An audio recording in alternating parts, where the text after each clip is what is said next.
Welcome to the Tuesday show. My name's Ultra David. And I'm James Chen. How's everybody going? I should just change this to like 5-5 matchup because there's just a lot of goofy things to talk about this time. So There's really not that much to talk about this time. It's true that this would have been a great time to invite Gerald on to have a history chat, but that's not how things worked out. So instead, we're going to kind of figure it out for a while, but I don't know how long that's going to last. So we may do viewer questions at the end. Yeah, which we usually do for slower weeks, and that's always kind of fun anyway. Yeah. So it's always a fun, interactive kind of thing to do. So. I certainly enjoy it, and again, there's just not a lot going on. So James thought that we would talk about Dead or Alive 6. Yes. To start things off. We'll also talk about MK11, back it up a little bit here, Johnny Cage, but nothing else about MK11 and characters. Right, so no spoilers in the chat. Mods, you have every right to time out anybody who posts any spoilers in the chat. So. Blow them up. We will also chat about, I don't know, we'll argue, and then something about Street Fighter V Season 4. Not really arguing, it's just talking about hot takes and stuff We'll like that. have hot takes. Yeah, it's like the hot takes that are And then, happening probably viewer questions. So, Yeah. But hey, let's start by talking about DoA number 6. Yes, so DoA6 is out. It's officially out, and unfortunately, neither of us have really had a chance to play it at all. We didn't even play the beta or anything like that. I wouldn't phrase it that way. I would say I haven't played it. Oh, okay, so you just haven't played... Well, okay, yeah, I haven't played DoA6 at all as well, so... are they really going in hard on Twitch, huh? So are they streaming it a lot right now? Is it very popular in streams right now? One of the things that I wanted to talk about, though, is I wanted to give it... What is that you're eating? I'm eating a baguette, some comte, and some quince paste. Quince paste? Sorry, I've just gotten completely distracted here. What is quince paste? It looks like jelly. It's paste made out of quince. Yeah, that's what it is. What's quince? It's a fruit. Is it? Yeah. Okay. Read David's Twitter. Did you talk about this already on Twitter? Okay. Go on. May I have a piece of bread? Please, sir, may I have a piece of bread? Ooh, thank you. I like sniffing bread. All right. I've told you this before, right? I've said this on stream before. I like sniffing bread. Okay. French bread, nice. I like it. What was I saying about Dead or Alive 6? Not going great this week. No, so Dead or Alive 6 came out, and the thing about it is, obviously, it's not at EVO. It hasn't been getting as much press from, not a lot of coverage from players. I feel, I don't know. It just feels like it hasn't really been... I feel that it's the same as the DoA community has confronted multiple times, just to say that it has a scene. And it's always had a competitive scene. And that scene has often been disconnected from the rest of the FGC. So, like, back in the day, for example, a dozen years ago, there was competitive DoA. It was rarely at community fighting game tournaments. Right, I mean... It was played at... It was like one of the few fighting games played professionally at things like WCG, right? And it was actually on TV in a way that no other fighting games were at the time. So it had this scene, and yet everybody else was like not talking about it. Except for Big E. I'll give Big E a lot of credit. Big E is an exception. Yeah, he does a lot of stuff for the Dead or Alive community, which is super cool. So... But, one of the things that I want to do is, obviously, it's a major release for the game in a couple of years where we've had tons of fighting games come out. Yeah. And even though we haven't really had a chance to play it much, we don't have much to say about it. I would say I haven't played it. I don't want to... I haven't had a chance. I don't want to... I don't want Be to honest. ignore it, right? I don't want to just blow by and be like, well, this game came out, whatever, blah, blah, blah. Sure. From the things that I have heard, that the graphics are really, really good in this game. Like, I've seen some 4K, screenshots of it and everything like that, and it looks really, really nice. Also, I've heard the training mode is really fantastic, that they have all of the frame data like in the training mode, like while you're playing. You know how those Tekken and Soul Calibur on the PC have those overlays that you can put on there? I believe that it's just in the game, basically in the training mode. That is actually pretty cool. Yeah. And yeah, I mean, like, from a personal standpoint, I think the animations look a little kind of weird in that game. Yeah, right? I mean, speaking of the graphics, I have watched quite a bit of it, although I haven't played it. Okay. I watched it at whatever Big E tournament happened recently, and then I have watched it on Twitch a little bit since it's been out.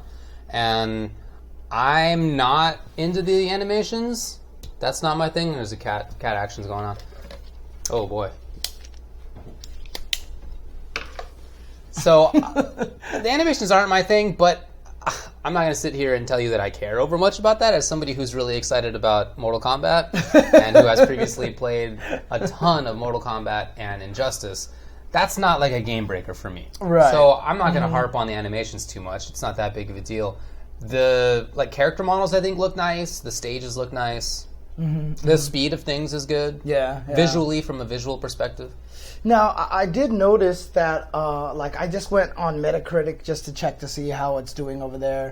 It has like a 74 rating, but the user rating is like at a 5 or something like that. So I don't know if people are just being harsh, you know, how it is, the internet and everything like that. And I just actually kind of wanted to, you know, ask anybody in the chat, if there's some DOA fans in the chat, you know, how they feel the game is going. Like, you know, compared to DOA 5, does it feel competitive? Does it feel balanced? You know, those kind of questions.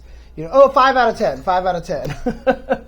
Not 5 out of 100. So, so there's no lobbies. Okay, so that's definitely an issue. No online play lobbies. Okay. Wow. Okay. They do have a world tour. We talked a little bit about that last week. We did, yeah. $90,000 announced. Yeah, I think that's great.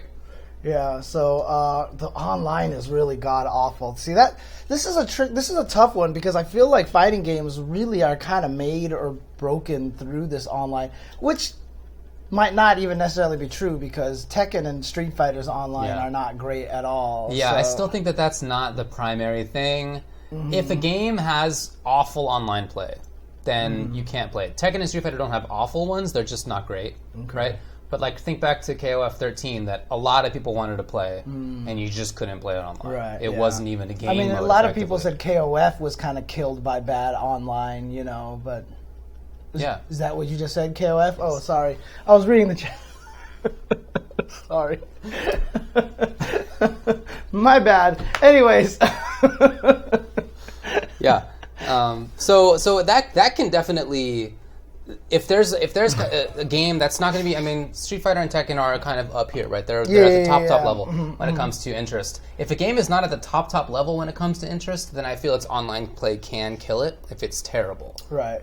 But some people... So maybe a little bit of a concern for DOA. Sorry, there was something that someone said that caught my attention, and I missed it. Oh, they said that the lobbies are coming out later this month. Oh, that's cool. So they've already, I guess they addressed that. But again, this is just kind of falling into that trend of why are games coming out without all their features attached. I couldn't tell you. It's been a problem. It's really weird. And you know, this is another thing that a lot of people have been talking about, which is the $93 season pass. Yeah. Right? Which comes with 2 characters. And a lot of costumes. Right. Right? Now, you know, this sounds terrible, especially because a lot of season passes for fighting games have been, you know, around $20 and stuff, and having $93. But Dead or Alive has been famous for just selling lots and lots and lots and lots of costumes, right? Wait, I thought the season pass plus the game is $93. Or is literally just the season pass is $93? I was reading that it was... The season pass was $93. Just the pass is $93? Just the pass is $93.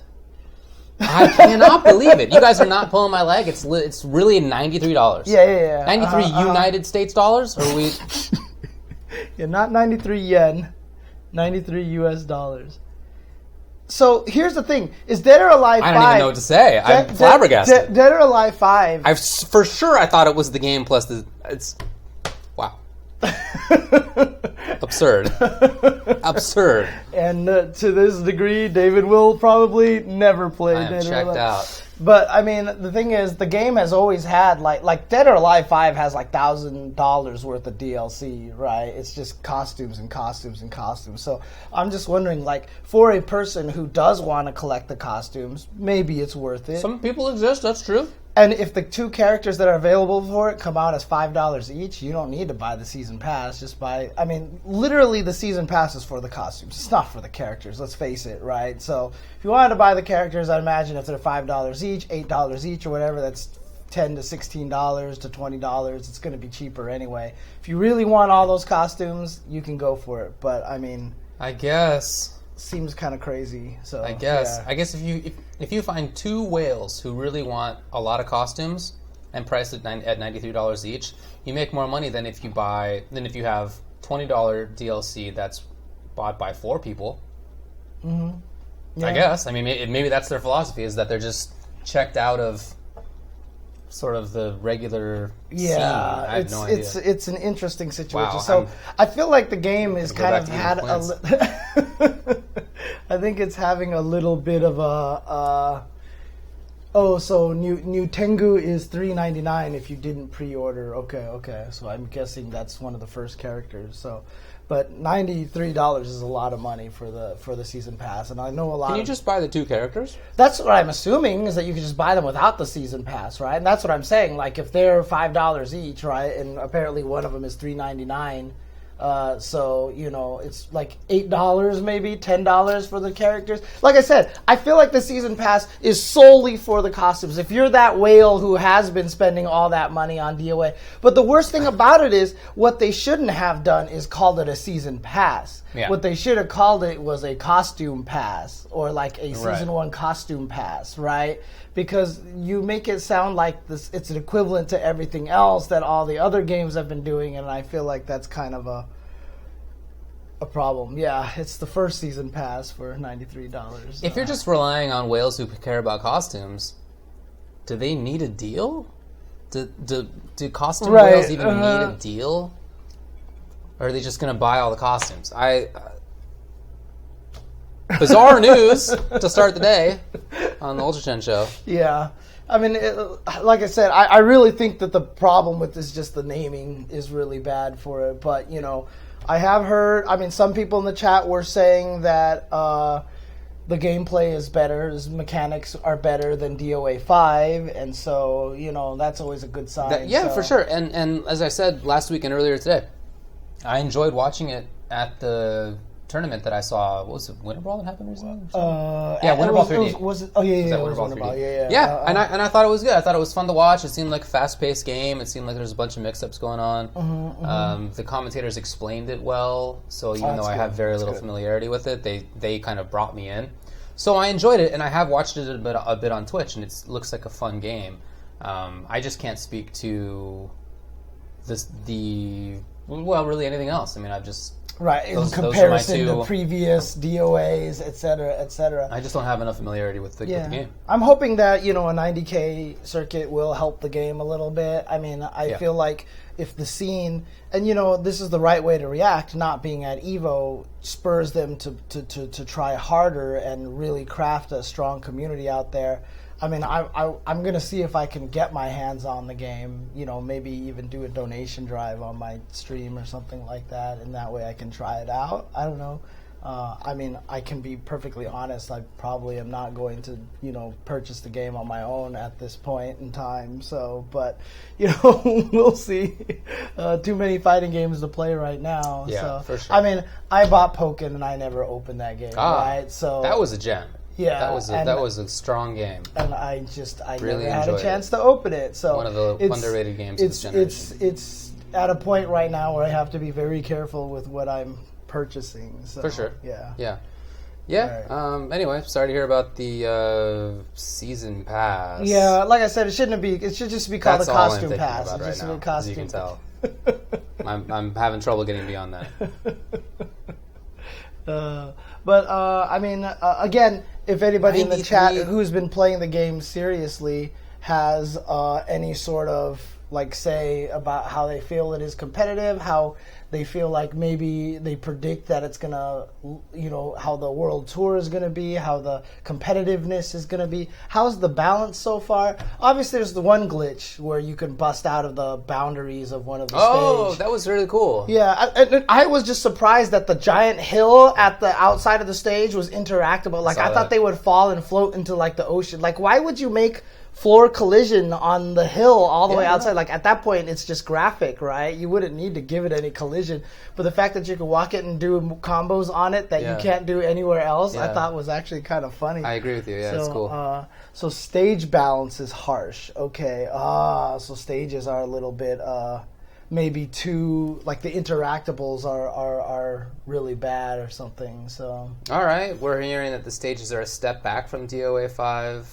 Interesting. I mean, I saw a stage where there's cars and you can combo someone off the car and then they explode and the car explodes. The car explodes? Yeah, the car explodes. They bounce off. But the thing is, there's like 3 cars total that can explode on that same wall. So I saw one combo was just like explode, knocks him into the car, explode, knocks him into the car, explode. And so like person lost like 80% of their life or something like that. That's pretty cool. So okay. I don't know if that's good or bad that it's all on one wall that you can get comboed that badly, but someone says they haven't seen it done in a real match. To be fair, seems like so a there very you go. Particular situation. Okay. Cool. Okay. Yeah. So I guess what high fight means about bad for optimization in the game is, as a programmer, if you're actually programming collision on hills, that's just like extra information that the game is processing. Seems like it doesn't need it. So, but I mean, the stage elements have always been there. I've always, I don't need a season pass, dude. I don't. Oh, jeez. I don't care about costumes. So, but yeah. So as I said before, the DoA scene has existed. It's been around. I mean, I've met some of the I've known some of the players for quite a long time. They are international, right? They're players from all over the world who play the game. It's just that it's been historically very separated from the rest of the FGC. I don't really know the reasons for that. I've never really looked into that. Yeah. Any thought? Like, I don't know why it's always been that way. I think it's just because Dead or Alive has always had that like TNA kind of reputation for it. So a lot of the fighting game proper was probably just like nothing to do with this, kind maybe. of thing. Although there are definitely some. I mean, the FGC has people interested in that, so I don't know. Maybe they just didn't take it seriously in the same way that nobody in the sort of competitive FGC took Mortal Kombat seriously between late 90s to the zeros, right? And maybe that was with a good reason. Maybe it was the same for early DoA, and it's just maintained that view. I'm not sure. I mean, when I mentioned last week that a lot of people didn't show up to the Evo when DoA4 was at, or DoA3 or whatever, but like, a lot of people messaged me afterwards and were saying, but they've shown up to a lot of the other events, that the side tournament last year for the final side tournament at Evo last year was really well attended, et cetera, et cetera. So the scene has definitely done a lot more. That's cool. I mean, I hope so. Game. I mean, my point in saying that they've been disconnected is not to keep them disconnected. I think if they want to run tournaments or have their games be at other tournaments, I'm all for it, of course. Right. So, yeah, I mean, hopefully the game, can find its niche and have a presence. Yeah. It, like you said, it always seems to have more of a presence on the East Coast. I'm wondering if, even Vi is going to do stuff at Wednesday Night Fights, and he's usually been pretty open to doing every single game. So I'm curious if he's actually doing DoA tomorrow. I don't know. That's a really interesting question. So, but yeah, the game is out, and if it is something that you're interested in trying out, I think it's definitely worth checking out and seeing how it goes for you. So, okay, so we'll be at Wednesday Night Fights. Okay, and DoA6 will probably be a major presence at Big E events as well. So sure, yeah, he's had it for a long time. Yeah. Okay. Cool. I mean, unless anybody in the chat has anything to add, that's all I really I really have to say about Dead or Alive, unfortunately, because, like I said, I haven't played it. I don't know anything about the previous games as well. I mean, that's not surprising because Tekken 7 and Soul Calibur 6 are the first versions of those games I ever played, too. Like, I just never played 3D fighting games because I just didn't understand them. Like, when I played them, they just didn't play anything like I was used to. Sure. So. Then that was a very common perspective for a long time. Yeah. Okay. All right. There was a real split between 2D and 3D, which is seems like it's a little bit less now. Yeah. People cross over a lot more. Yeah. I've even seen Justin trying to hit up Tekken 7 now, dude. He's like trying to get. He did play Tekken back in the day. Oh yeah, he won Evo East in Tekken 5 because someone told him that he would never be good at Tekken, and so he was like, all right, and so he took that as a challenge and he won Tekken 5. All right. And I have the footage of him winning and running around on stage and stuff after winning. So. Yeah, I don't have that much to add. My bad, but that's the truth. Okay. All right. Well, let's jump over to the next topic here. All right. Just as Badass Cyborg 3000 worries, we will talk more about Cage than a brand new game. My bad, but that's probably true. Probably true. Oh, he looks good. Let me say right off the bat, animations, I feel not a big step up. Right, okay. Not a big step up. Yeah. Some of the other characters I feel are substantial steps up. Like, Scorpion has some stuff that I think looks sick, but then Cage is kind of flailing. I don't think he looks better at all. But the rest of them look super cool. So, I mean... Everything else aside, great. Last week... I was saying that, I definitely want to play MK11. I'm excited for the slower pace of the game, the more chess-based is what everybody keeps saying, like the whatever. I mean, yeah.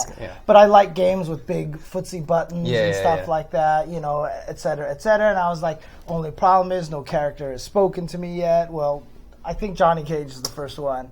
Oh. So I kind of want to play Johnny Cage now. What about Cage? I don't know. He's just funny. Like he looks again. Not animations. Everything else looks great. Hilarious. I've always kind of been partial to Johnny Cage. Okay. Like I've always had a soft spot for him, but like who knew? But like, dude, he's the personality they gave him in this game. I know it's an extension of how it's always been. Yeah. I felt like they just did a much better. Dude, he has a counter move that makes fun of the ninja mime. The ninja mime. Oh, that's so great. The ninja mime, and then honestly, like that fatality is so damn good. It's the best. It's in my opinion the best one that they've shown for this game, and like maybe my favorite in a long time. Dude, because it's not only just that, but it's an inside joke too, right? Yeah. So in the original Mortal Kombat, there was a glitch where you could punch 3 heads off of the same character. Yeah.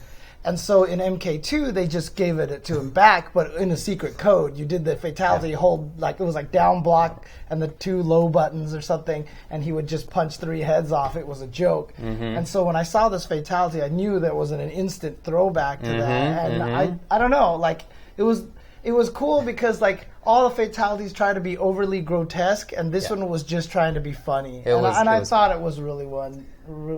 It was very funny for sure. It does say, I think the final time he knocks the head off is take 19. Yes, it is take 19. I think that's pretty funny. Even his whatever they're calling X-rays nowadays, fatal blows. His fatal blow. He uses his fake Oscar to impale the other guy, right? Like he's smiling constantly, as 16-Bit pointed out when they were going through the character overview in the combat cast. He just is a very emotive, fun-looking character. Yeah. Are you going to show it on stream? Yeah, some people asked me to show it on stream. All right. This doesn't look like it's an IGN video. Oh no, I see someone else ripped it and put it onto IGN. So it's not the clearest of qualities here. So just so people know here, smart selection. So here, I'm just going to cap it like this. Throw it here like this. Okay, so. Cut. Reset. Deadly uppercut, take 2. Action. Cut. Who hired this guy? What the fuck? Deadly uppercut, take 19.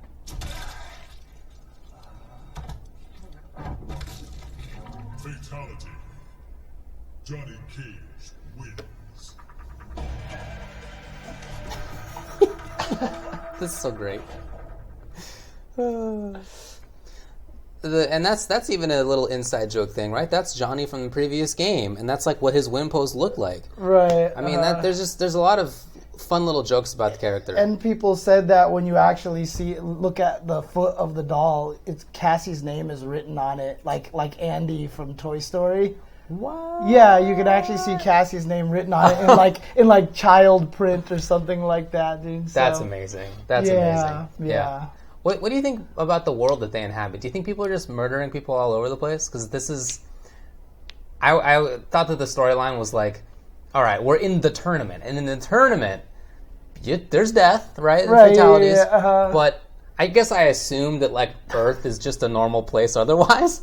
But to me, this implies that actually everybody is just constantly murdering other people, and it's just accepted. And here's a Hollywood crew, they're just working, you know. All right, murder a guy. I got the video. Okay, whatever. Lunch break.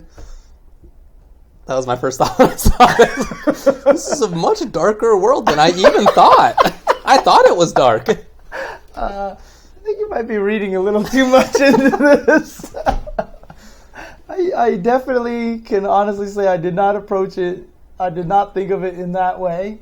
I think it implies that. More, I was It's just a tough place to live. I just thought it was kind of entertaining and funny. It is funny.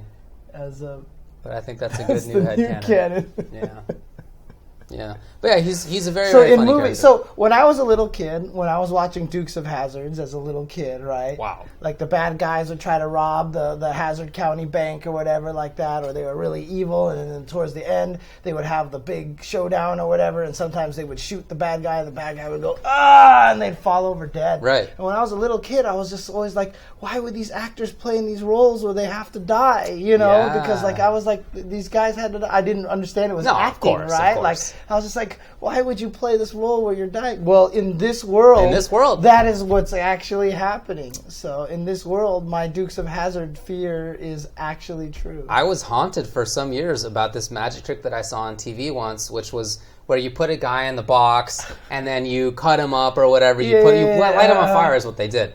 And, you know, what I expected as a little kid, I've seen this trick before. Okay, he's going to walk out of the box. He'll be fine. Instead, a skeleton fell out of the box. And I was like, they murdered him! Oh, my God! I was haunted by that for several years as a little kid.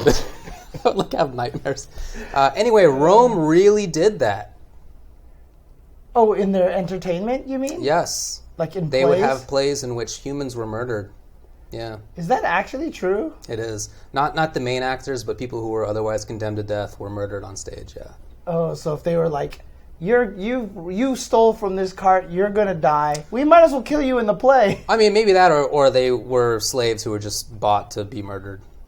Okay. Anyway, pretty rough place. All right, let's get back to the video games. So probably not the greatest side jaunt. Pretty weird time to be alive, I would imagine. So Johnny Cage. Yeah, so Johnny Cage. I really like one thing so far about every character that they've showed, which is that they all seem to have at least some capability to zone, to rush down, and to play footsies. Okay. Every character so far has had that. I mean, obviously to varying degrees, right? Like, is Garrus a strong zoner? Probably not. But he at least has these far-range projectiles and stuff. Right. And but he also had that... Scarlet has pressure, right? Jade has pressure, even though maybe they're primarily zoners. But Johnny Cage had that stunt double, like kind of like as an inside joke to his last... The stunt double is really funny, yeah. And like, because I wonder if that's a good zoning kind of tool. Right, yeah, you got to think, yeah. I mean, he has a straight fireball, he's got the anti-air fireball, I guess those are variations, and he has the dude who comes out to help him. I think they just said his name was Steve, or I think he had a name. Oh, did he? Did he? He has a name, okay. yeah. And they also pointed out that if you look at... you look at him up close, his hair is a slightly different color, right? Oh, like he's not exactly like Johnny looking. Yeah, okay. But yeah, he can use the stunt double to hold the opponent, right? Or to just come out, and he's just going to come out for sure. And even if Johnny gets hit, he's still going to come out. Yeah, so he definitely has... It's the same kind of mindset. I feel like they're designing these characters to be unique, obviously, but then to make sure that you can play one character and have like all the little different Right. variations on how you would play a fighting game. It would be Very really cool. funny if Johnny Cage called his stunt double Nadeshko just for fun, Nadeshko, and Yeah. then he comes out. Yeah. He should have a win pose where they're like, Right, yeah, I know, and then yeah. it cuts, and then it cuts, Yeah. and then it cuts, The guy. and then it cuts, and then you're like, what the Yeah. hell just even happened? Yeah. I have no idea. Yeah.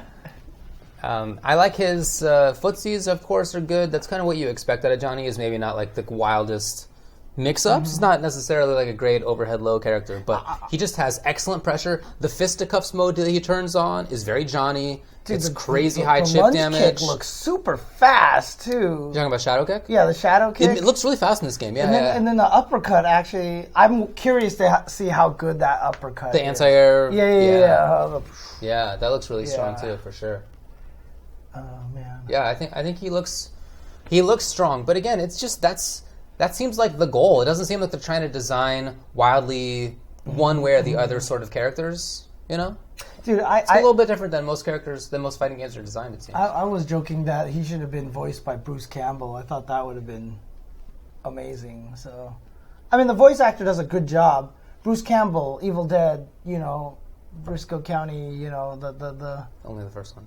the ring guy from Spider-Man 1, Oh, I'd never even put that together. Yeah. Okay. Where he fights Macho Man Savage. Sure. Yeah, that was Bruce Campbell. Okay. there. No, Bruce Campbell's the best. Come Okay, on. yeah, I remember the first Burn reference had Notice. me. Did you watch Burn Notice? No, only the first reference so far. Okay. And Spider-Man. Okay. Yeah. Yeah. Okay. But I thought that would have been cool. So have we not seen Kano at all? They have not shown Kano. They've only shown a picture of him in his Brazilian costume, which is like a special Brazilian outfit. So no, they haven't actually shown him, but they will show him, I think, tomorrow. Oh, Or okay, it's this week. okay. Whenever the combat cast is this week, Because they'll be they showing him. killed him, and he was the guy that they did a fatality to. Well, they showed a picture of the Kano fatality head from Johnny Cage's fatality. Just now? Didn't they? I could No, have that was Cabal, the one who they just killed right now. Not that one. Oh. There was I just saw a random picture of a Kano head. I'm trying to stay away, dude. Oh, really? I'm not trying to. No, get... but I don't think that was a spoiler. Oh, yeah? I think that Okay, was actually. I've kind of, as a blanket rule, have not been trying to see any pics. They did? Okay, all right. Yeah, I Was it think an it's official. tweet? It's Okay. official. It's Okay. official. I'm not spoiling anything Okay. to you. All right.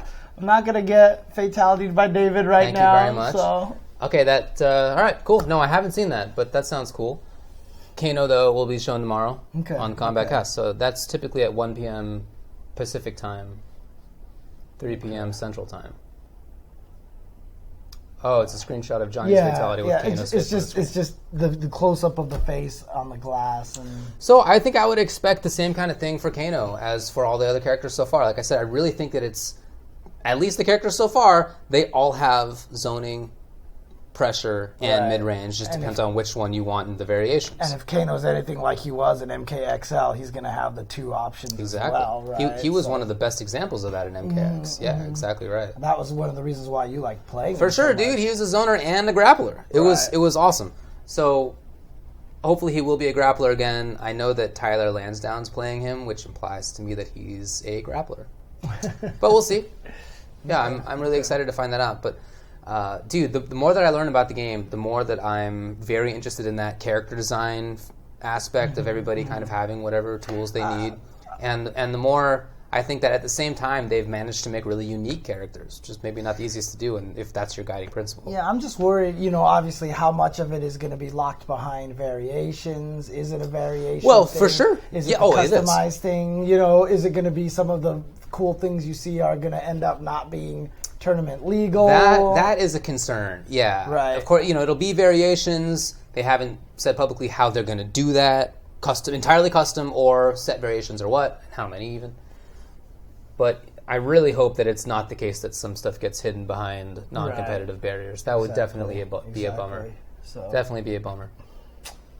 Okay. But, I mean, like I said, he seems really cool to me so far. He seems like a good candidate for me to try to learn the game with, start with Johnny Cage. Yeah. So. Yeah. Did you watch the Combat Cast? No, I didn't get a chance to It watch was the cool. Combat They Cast. showed, they have, I forget what they call it, like washed up matches or whatever, So- where Steve Brownback plays against people, and this time he played against Dizzy, who was a really good Johnny player when he competed. Okay. Now works for NRS. And they had a really good match. Okay, It was a really good demonstration of the character, I think. Gray Beast in the chat says they said no moves will be locked from competitive. Did they say that? Okay. So hopefully, if that's true, and that they just have the variations like that. I mean, has it even been confirmed yet that the game is just going to have variations like MKXL, or is it? I mean, it does. What do you mean? Is it ready? So when you pick the character, you. They haven't said exactly how they're going to do that. No, but you know that they have variation Right? modes. Yeah. I don't know, and they haven't publicly said If it's how that's going to be chosen right. in a That's what I competitive meant. That's what situation. I meant. They haven't said that yet. I'm just wondering, like, is it going to be just like MKXL where you pick the character and there's just 3 varieties kind of thing? I don't know. That. So, or building variations on the fly is going to be hard. It might be, yeah. And so when I went to the MK11 reveal, I asked 3 NRS employees about this. One of them said that they're expecting to have, 3 variations, 3 to 5 variations. One of them said that they might just have it be completely whatever you want or completely custom. And one of them said that the other 2 said more than he would have been willing to say. It seems to me that they just didn't, at least at that time, have a set idea. I said, I feel like they told everybody something different just so what gets leaked out, they know who to fire. Maybe. Yeah. I really don't know. Oh, man. But, okay. I mean, building variations on the fly, not hard. Like I said, it's very easy to generate a random number. Like, not a random number, but, a specific number to whatever combinations, right? Yeah. So there'll just be some sort of algorithm that'll generate a number based off of, the IDs of whatever you add on there. My concern is the balance, that's all. Because you're going to find a combination that makes one move broken, so they nerf that move, but then it hurts everybody else who played that move in their variation without the other stuff. You know what I mean? Because it's like, oh, okay, actually, stunt double Johnny is, like, in my variation, it's fine. It's my, but in this setup, it turned out to be broken. So they're going to nerf it, and then that hurts me. In you know what I mean? So, like, that seems definitely plausible. Definitely plausible. Yeah, I think that would be difficult to balance as well. If they could do it, man, it'd be so cool. And I really hope, as I've said before, that I hope Injustice 2 was the training ground for that. MKXL was the training ground for that, right? Kind of figuring out how to balance individual moves like that. I don't know that it's entirely doable, though. Yeah. I don't know. Okay.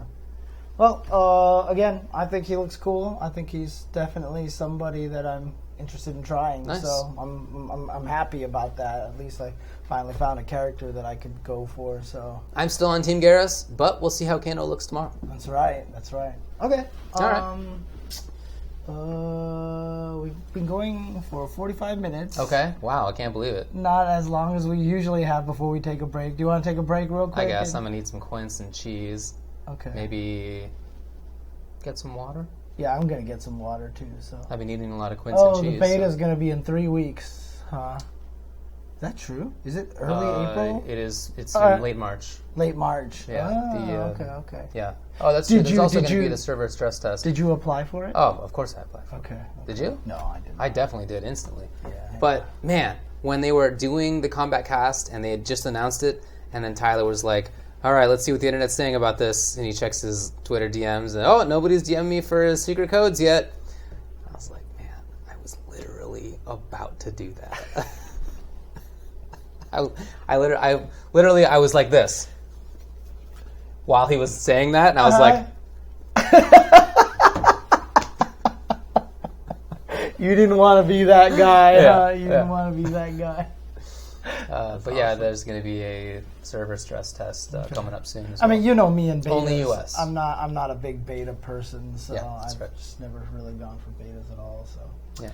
Okay, cool. All right, we're gonna take a quick break. When we come back, we'll be talking about some random stuff that's been happening throughout the FGC, just some weird dramas and not really dramas, but dramas and stuff like that. So, okay, be right back, guys. I have not gotten a stress test code yet. Come on!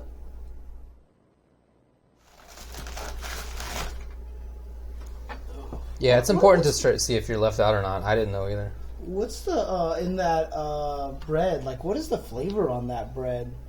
Like, it didn't taste just like bread. It feels like there's some sort of thing, like flavor baked into it or something. Or was I just? It's just a rustic baguette. Oh, yeah. Okay.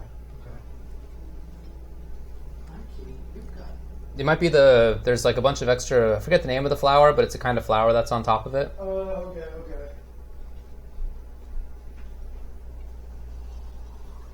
okay. Man, I can't believe that it's a $93 season pass. What a price. Dude. What do you even say about that? It's crazy. It's not semolina, no.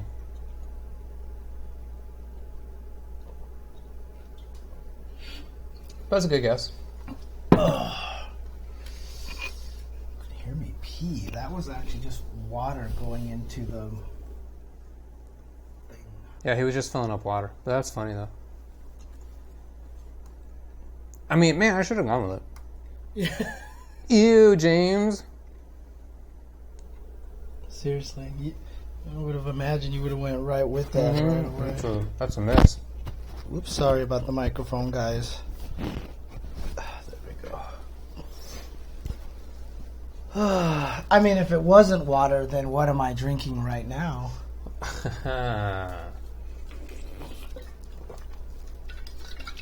Do you know where all of those hydrogens and oxygens have been, James? Do you know where they've been? Obviously, from the Rocky Mountain springs. Look, some of them probably have. Yeah, from Arrowhead Springs or whatever, you know. Man. You know, I still don't think I'm completely over this jet lag yet. Really? At this time of day, I keep getting very, very tired. It's always at this time of day, like around 5 or 6 o'clock. And when you check out, like, the world clock, I think this is exactly just like midnight in Japan or something like that. Let me see. Yeah, it's 11. Oh no, it's 11:20 a.m. Jesus, okay. Never mind. Then I don't know why my brain is so messed up right now. But I'm still tired all the time. So, wait, there was a Tetris 99 tournament announced. Oh yeah. How does that even work? Oh, there you go. Curious about this.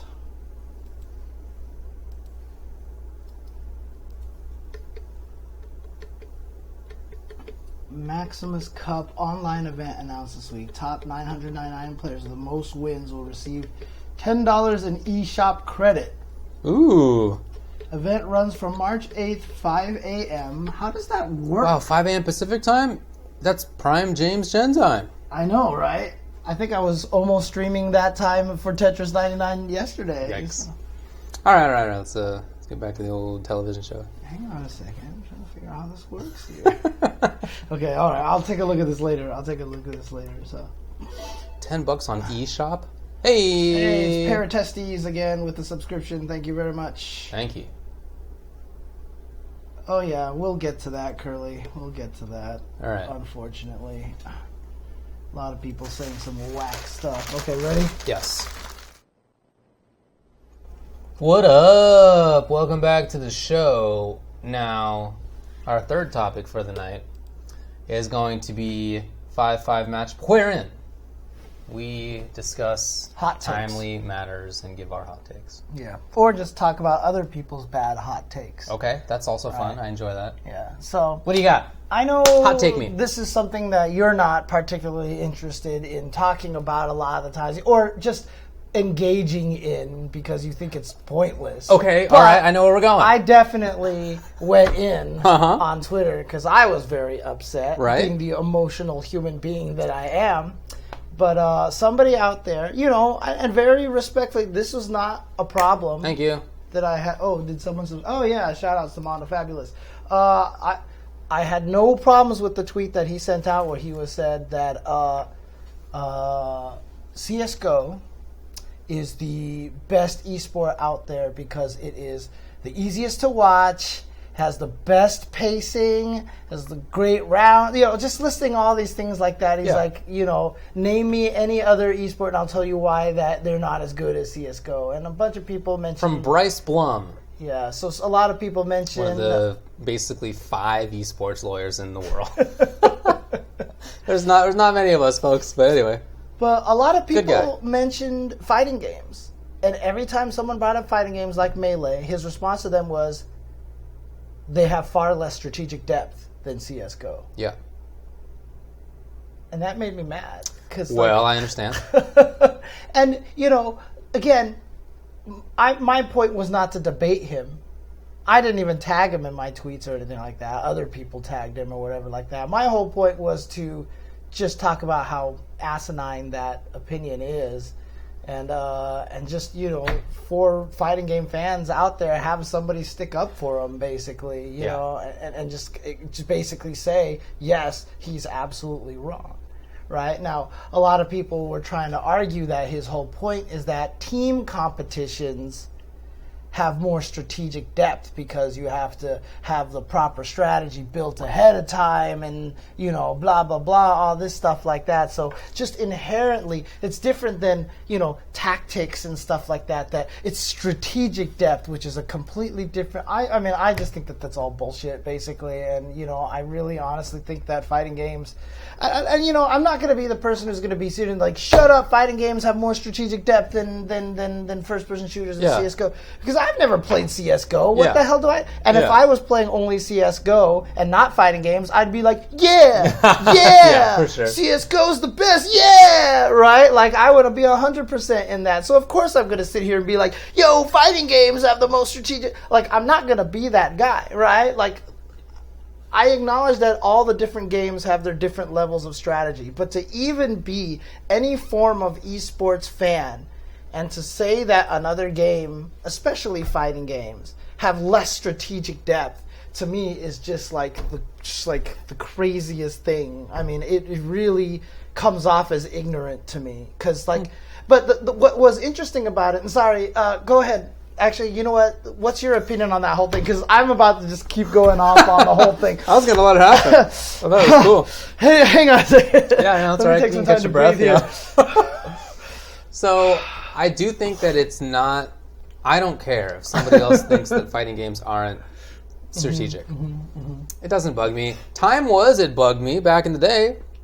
It definitely did bug me, and I can recall getting into arguments about it one way or the other.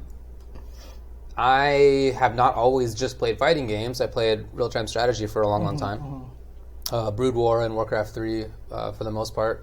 Stopped before StarCraft 2, to be honest. But in the mid-zeros, I played a ton of that stuff. And I always thought that they were similarly strategic. Like, not a big difference. It was more... So I felt that they had maybe the same kinds of ideas. Right. With the exceptions that in... a real-time strategy game, maybe in Brood War, probably a better example than War 3. But in Brood War, you had to make similar kinds of strategic choices. It's just that they were spread out much farther. Right. Okay. Right. So it's over a much longer game. Even if it's on the shorter end, it's still several minutes, which is like more than most individual fighting games. And so it's over a much longer time. But then in the middle, you have lots of... It's not downtime exactly because you're very busy. But you're not making sort of strategic choices. You're executing. You are moving all over the map. Right. It's difficult. It's hard. But it's not any extra strategy. If that makes any sense. So one of the main reasons that I ended up sticking with fighting games is that I felt fighting games were just like the faster version of the strategy. Like it's the same strategic choices. Yeah. So I'll do the one that lasts for a minute instead of the one that takes me 20 minutes a lot of the time. No, that was basically my take on that. I haven't played a team-based game enough, I don't think, to really be able to say, especially CS. I've barely played CS. I played it in college a little bit, not since then. Woo, boy. Got to up the number. 18 years ago. I was like, 15 years ago. Nope. Anyway. So I'm definitely no expert. But having played lots of team sports and having played at least a little bit of things like League, I really think that the difference there is that the strategy is something that one person or maybe two people are doing. It's whoever the coach / shot caller, whatever the game or whatever the game's term is, or however they do it. Sometimes that's two people, but less commonly, like maybe you have a coach and a quarterback or something. You know, it depends on what you're playing.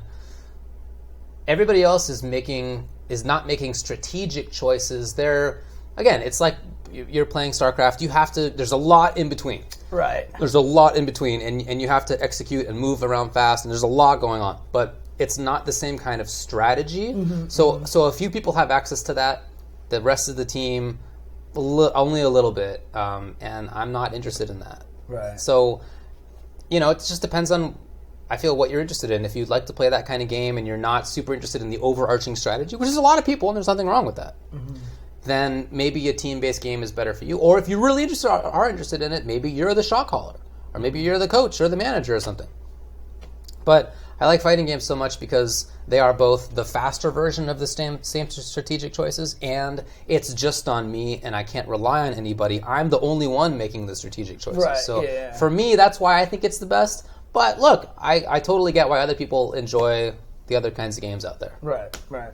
I mean, what was interesting to me is that some people started talking about because I was saying all the scenes are just as strategic, and someone mentioned Madden, right? Do you think Madden is just as strategic? And I was like, I would have to think so. Who doesn't think football's strategic? Right, yeah, and all this stuff like that. What a thing to say. But the funny thing was that someone actually hit up K-Brad, because apparently that was where his background was. No way. Yeah, and K-Brad was like, yeah, he's like, it's like the same thing as fighting games. I mean, He's come like, on. Yeah, I was like, I just applied the same strategies and kind Yeah. of like thought processes to everything like that. Yeah, I never knew that. Okay. Yeah, so, dude, I just, look, like I said, I'm not here to say CSGO is like, because I mean, like, what can from my casual standpoint, Yeah. first-person shooters seem like twitchy reaction kind of like, I just better at shooting your head kind of thing than other, That's a good line, Curly. It's a good joke. I appreciate it. It says, who doesn't think football strategic? Are you familiar with the New York Giants? Damn. Okay.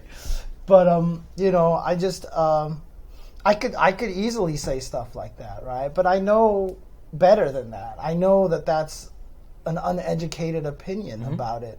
And whenever I do talk about other people's games and stuff like that, I spend a lot of time going, tell me about why this is strategic, or tell me about like what makes this good and everything like that. And this kind of goes into the topic of what Maximilian messaged me about. And there's just a problem that fighting games just have a reputation for being button mashers, that you just hit buttons. And it really started generating some interesting conversations on my timeline of people just being like, why do you think that is? Like, why does this happen, right? And, where my viewpoint came from is there's two things, right? When you're bad at a fighting game, you will die to fireball spam. And it just feels like some guy is just throwing fireballs, and it just sucks, right? Or if you're not good at fighting games, I will be able to beat you with Chun-Li Stand Fierce alone, right? And so it just feels like you're just dying to one button. So you're just like, this guy's just mashing. So, like, you get this feeling that it sucks, right? But then, like, if you think about it, first-person shooters are literally like zoning, like long-range weapons. It always has seemed like footsies to me. Right. I don't know. So one of the key factors I'm starting to really believe in right now is that in fighting games, one, the strategy is very abstract, right? And because when you're playing a first-person shooter, for example, it's easy just to imagine to aim and try to shoot somebody. And if you're getting shot, what do? You run, right? And in every game, this is an option for you, right? So if you're getting fired at by like 3 people and you're like, I'm outnumbered, I'm going to die, what do? You like run away and you try to hide into a building or find cover or find your teammates or whatever like that. In League of Legends, if someone is blowing up, you'll run behind your tower or you'll warp through a wall to get through like a forest area and just like get away from whatever people. Your character does, yeah. You can't get away from the other person in fighting games. And I think that's really one of the key things about it, is that there's just no ability to disengage with them.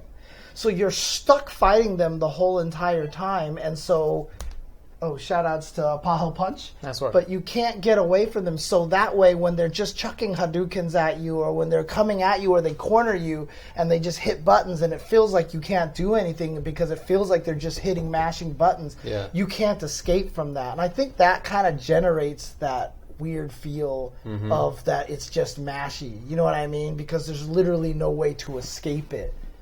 And so I don't know. I feel like that's something psychologically in fighting games that's so different than any other game. kind of makes sense to me. On the other hand, when I see people who are newer at fighting games play, I've never seen them try to disengage. I mean, it's true that they cannot, but I've also never seen them try to stay away. Instead, seems like they're jumping in constantly or like dashing in. So, I think I understand what you're saying, and that makes sense, sort of to a degree.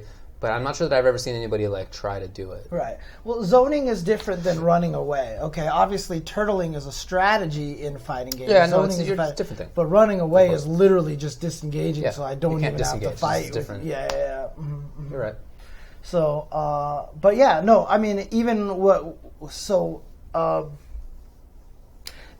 I feel like because you can't run, that's what causes people to just mash on a button and attack and keep just jumping at you because they really just don't know what else to do. It's hard to feel safe in a fighting game when you don't know what you're doing, right? You just feel overwhelmed. And the better you get at a fighting game, the more that even though someone's attacking you, you feel calm about the situation.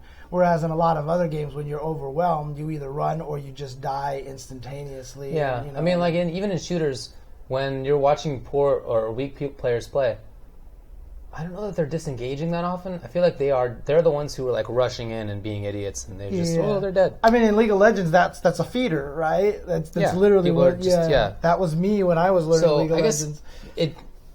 Like the explanation, I kind of want to believe in it, but then on the other hand, I'm not sure that I've seen people who are learning a game actually run away. Right. It seems to me like they're trying to engage. But engaging in fighting games it's not easy. That takes some time to figure out. I really like what Leafer TV says. He's like, you are never reactive when you don't know how to play a fighting game. You're always proactive. That's how it seems, yeah. And that's very true. That's very true. Yeah. And I like the way that kind of sums it up a little bit. So. Right. But yeah, I mean, again, I'm not... Like, it's funny because the guy who tweeted that original tweet, quote retweeted his own tweet, was like, man, a lot of people are butthurt about this tweet and blah, blah, blah. And I wanted to respond to him, be like, it's not that tweet everybody's mad about. It's literally that someone was like, oh, Smash covers all those spaces. And he was like, there's less strategic depth in Smash. And, you just read that and you're like, how can you even say this? And it's just not knowing. I just didn't want to bother engaging. Yeah, no, I mean, I agree. So it's a viewpoint that everybody gets disabused from once they learn anything about it. Mm-hmm. So, he's a buddy of mine, and he said that he'd like to talk about this in person, and I said that's cool. Well, that's cool with me. But I'm not sure it's like an important conversation to have. I just don't super care if he thinks that they're legit or not.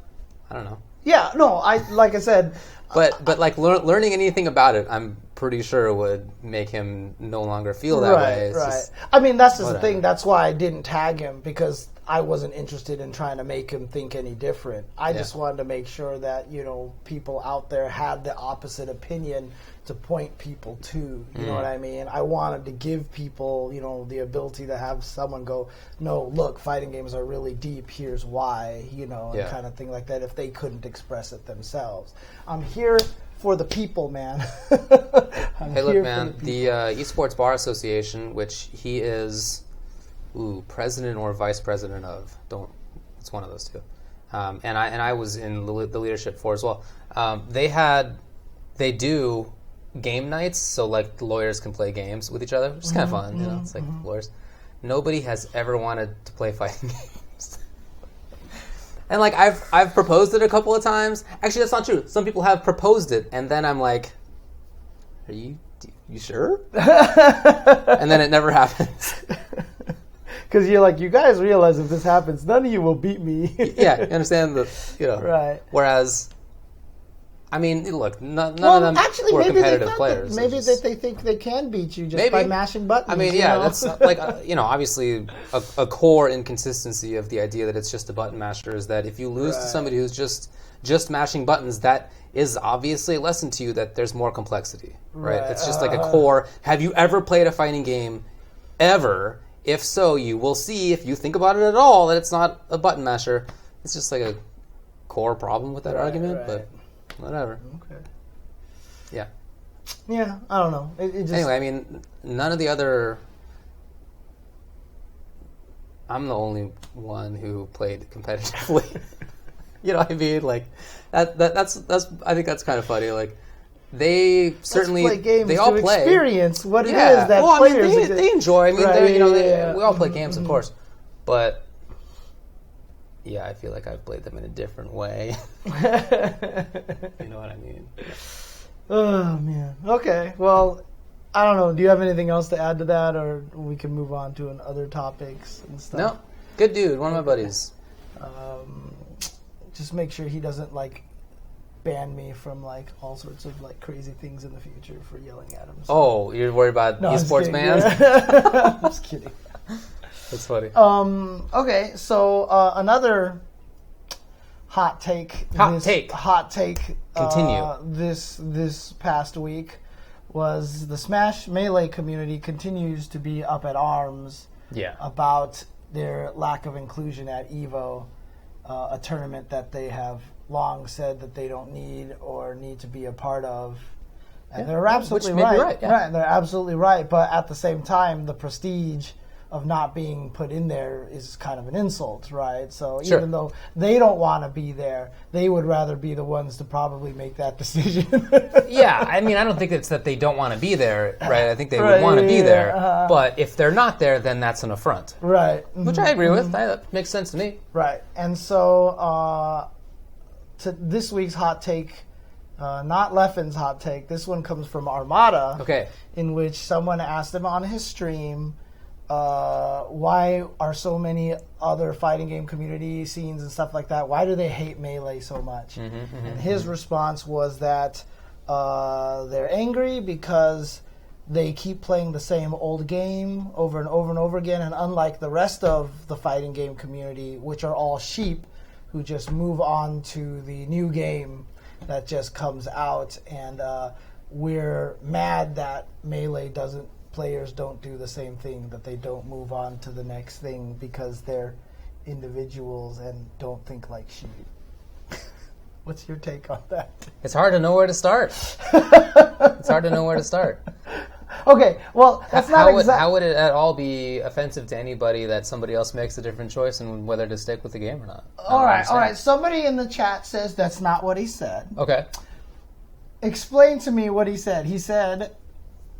He literally said that other people in the fighting game community are sheep because they always move on to the new game, and they're mad that they don't move on to the new game. That's what he said. Okay. Right? Like, is there anybody... Yeah, so some people are like, that's exactly what he said. So anyways, continue forward.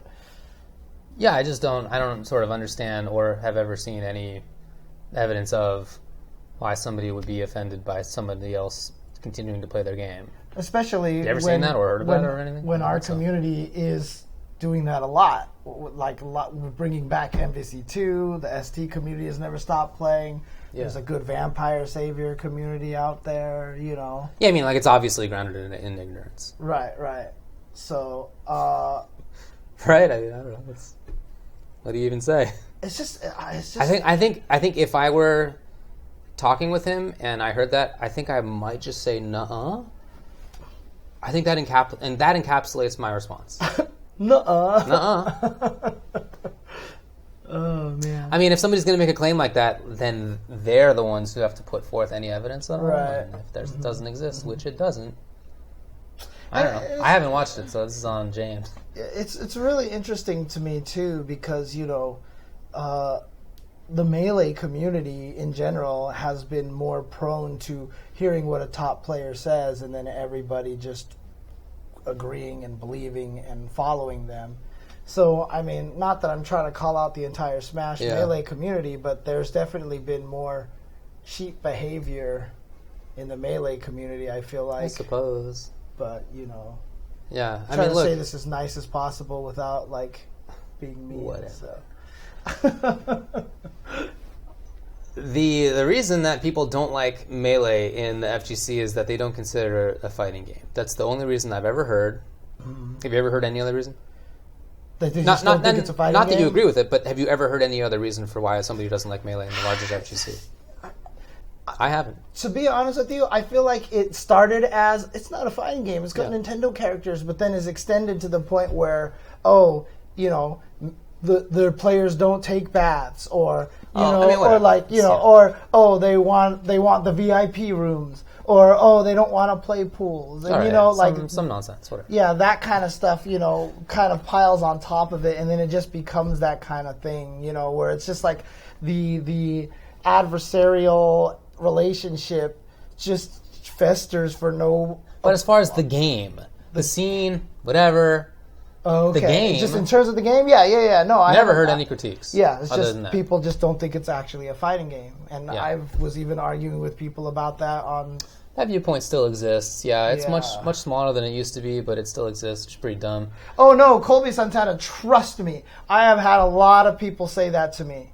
They're like, it's not a fighting game. It's got like Nintendo and it's I've got seen that Mario and Yoshi and stuff like that. There's definitely Very people who have said silly that. perspective, but I've seen that as well. Yeah. In any case, the point is just that I've never seen any critique like what you say he has said. Right. I don't know why anybody would say those things, and I also don't know why he would say or believe those things.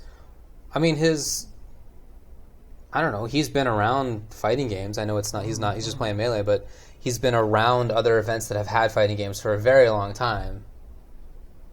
I don't know. Confusing perspective for sure. I wouldn't say that was the only thing he said wrong, is that we move on unquestionably. I mean, like I said, Unquestionably, yeah. unquestioningly.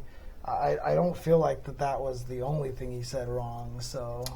Look, it is the case that fighting game players tend to move on to the next game. Mm-hmm. I think that we usually expect that the next game is going to be either better or we're just ready for a new one. Mm-hmm, mm-hmm.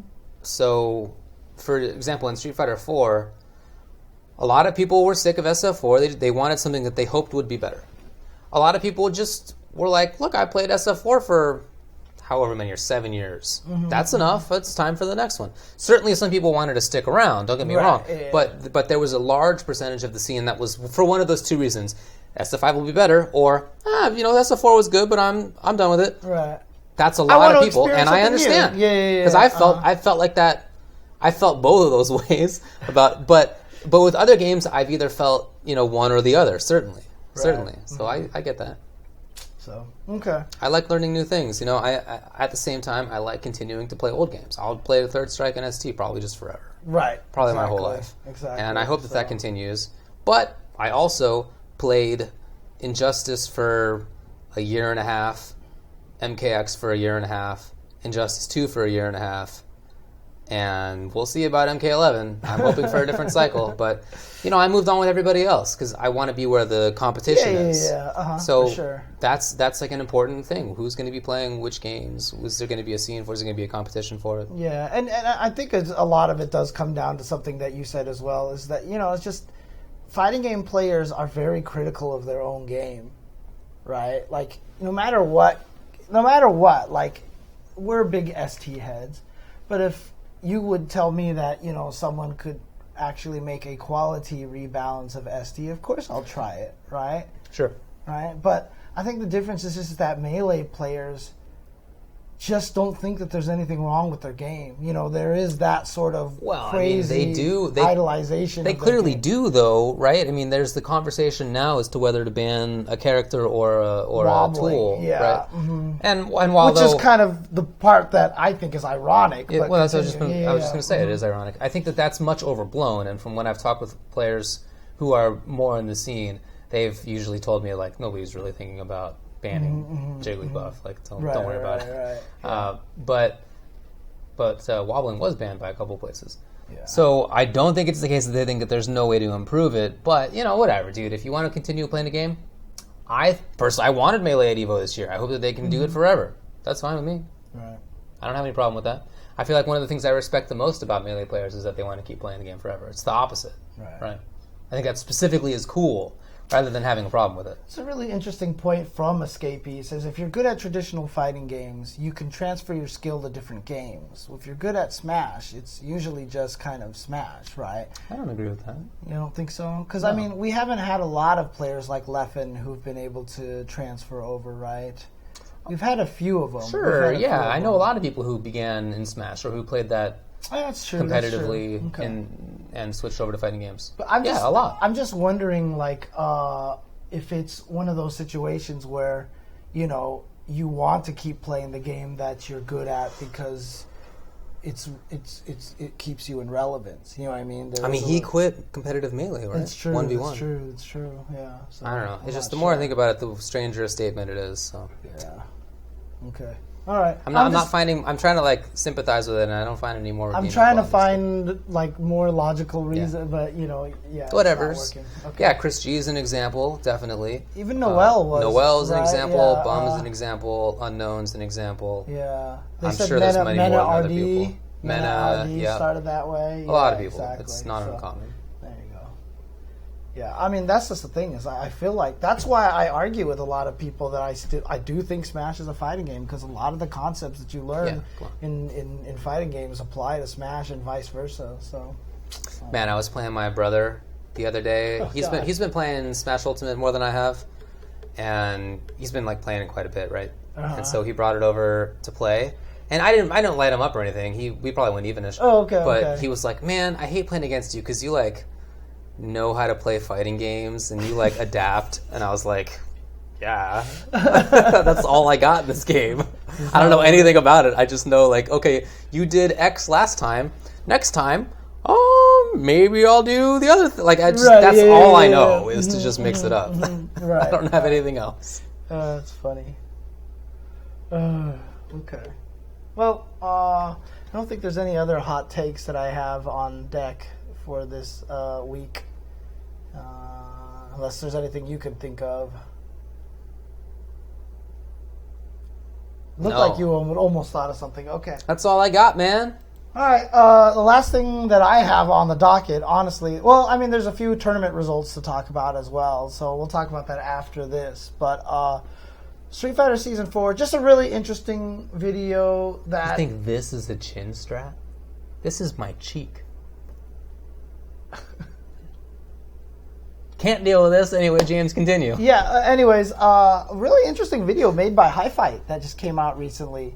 He's pointing out that in Season 4 for Street Fighter V, to this point, to the end of February, in just these 2 months, I guess 2.5 months maybe, I'm not sure, but out of the 35 existing characters in Street Fighter V, 34 of them have made a grand finals in a weekly or major event. Pretty wild. I mean, do you feel like this is the most balanced the game has ever been? Probably it is. I think, first of all, I have to shave my cheek, actually, or else it just grows up to my eyeball.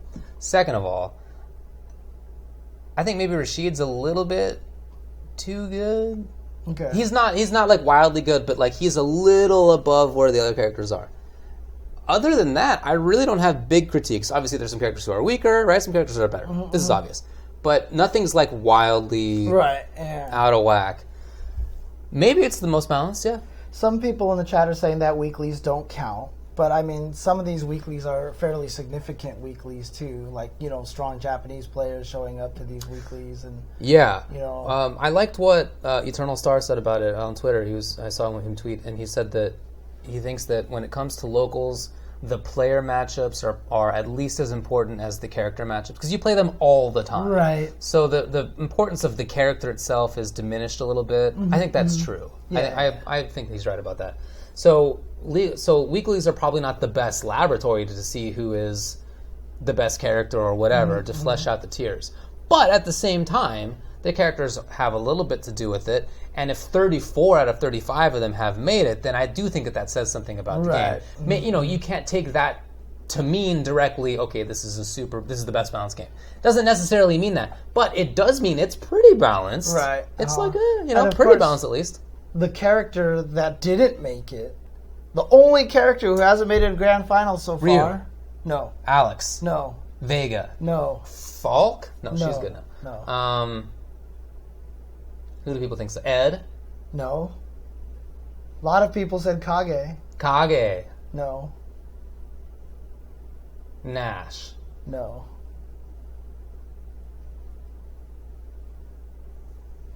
Guile.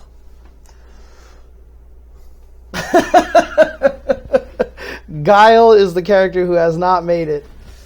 So I honestly don't think that that's a weakness of Guile, because like some of the clips that he showed were like Knuckle-Doo winning, but Knuckle-Doo was using somebody else. You know, like Esta, the Japanese player, wasn't using Guile. I think he was using G or Sakura or something like that. You know, so I think it just a lot of people just aren't using him right now. I think just people just aren't playing him because maybe he's too solid and they just want to experiment right now because it's that phase. Well, so he is worse. He's not as good as he was before. Mm-hmm. But he's definitely one of the competitive characters. Yeah, I was about to say, he's not significantly worse. Dude, I've honestly heard people say that he's significantly worse, and that's my reaction was the same. My reaction was the same. Really? Yeah. Yeah. Yeah, man, that's really cool. And I do think the game is pretty well balanced. I've been playing it a lot, and while, of course, I feel the tears are there, that'll never be gone, I do think that all the characters that I've used or played against seem like they have strengths, right? They all have some stuff. Right. Nobody's terrible. And although I think Rashid maybe should be toned down a little bit, it wouldn't take a lot. Like, just, I don't know why Eagle Kick knocks down and he gets pressure. Yeah. I don't know why that happens, but that's it. Other than that, if that change hadn't happened, if he hadn't had that buff, I think he's A-okay. Right. A good character, no problem. But like, it's funny to me because, like, you know, they've come out with a mid-season patch every single time for this game, right? Like, if they came out with one, I feel like they would change like 3 things, and then they'd just be like, okay. I hope you're right. I hope it wouldn't be much more than that. Right? Maybe you buff a couple of characters. Yeah, maybe Birdie Chain needs to have 1 less usage or something like that in its, because he gets 3 uses of it, right? I think that's cool. It is cool, but if that's the case, then I would push it back to 3 bars again. I don't know. I think it's because I honestly think it's too good. I mean, I was watching some footage again and Fudo winning a tournament because he had that again, you know, and it's just like, I was watching that again too, and I feel like some of the times that he used it and it hit, I really feel the opponent was not expecting a low at 2/3 screen. Yeah. And like, now that you know that, I've played against birdies since. But I mean, even just for now example, that you know that, you play it differently. Like EX headbutt randomly. Like, no, it's good. I don't want to characterize it as not good. Way more damage than it used to be. You know. Yeah, for sure. It definitely is good. Yeah. I think that the best V trigger currently and in SF5 history is G's V trigger 1, which is hard to debate. That thing is so good. That thing activates at a EX dash punch and EX low dash punch, plus 10 on block and plus 4 on block. 13 frame move startup, they go half screen. Mm-hmm. You can't react to that. Yeah. It's just happening. On hit, it's full corner carry and like 300 damage. And any hit is 300 to 400 damage meterlessly. Command grab is 300 damage meterlessly and full corner carry. And he also has, I mean, every button into V-Trigger 1 is a combo starter. Yeah. Because he's got dash punch for free every single time. I think it's so good. Yeah. And many characters can't punish when he does like dash punch into V skill, right? Some characters can, and you don't do it on those, but most characters are stuck. And they just got to hold that. That means you can make any approach and you're safe and you've pushed them back. And you get like 8 V skill uses. I mean, I think it's the best. It's funny because I still don't see a lot of people talk about G as being like one of the strongest characters in the game, right? Is it really just because his defense is that bad? I think that is true.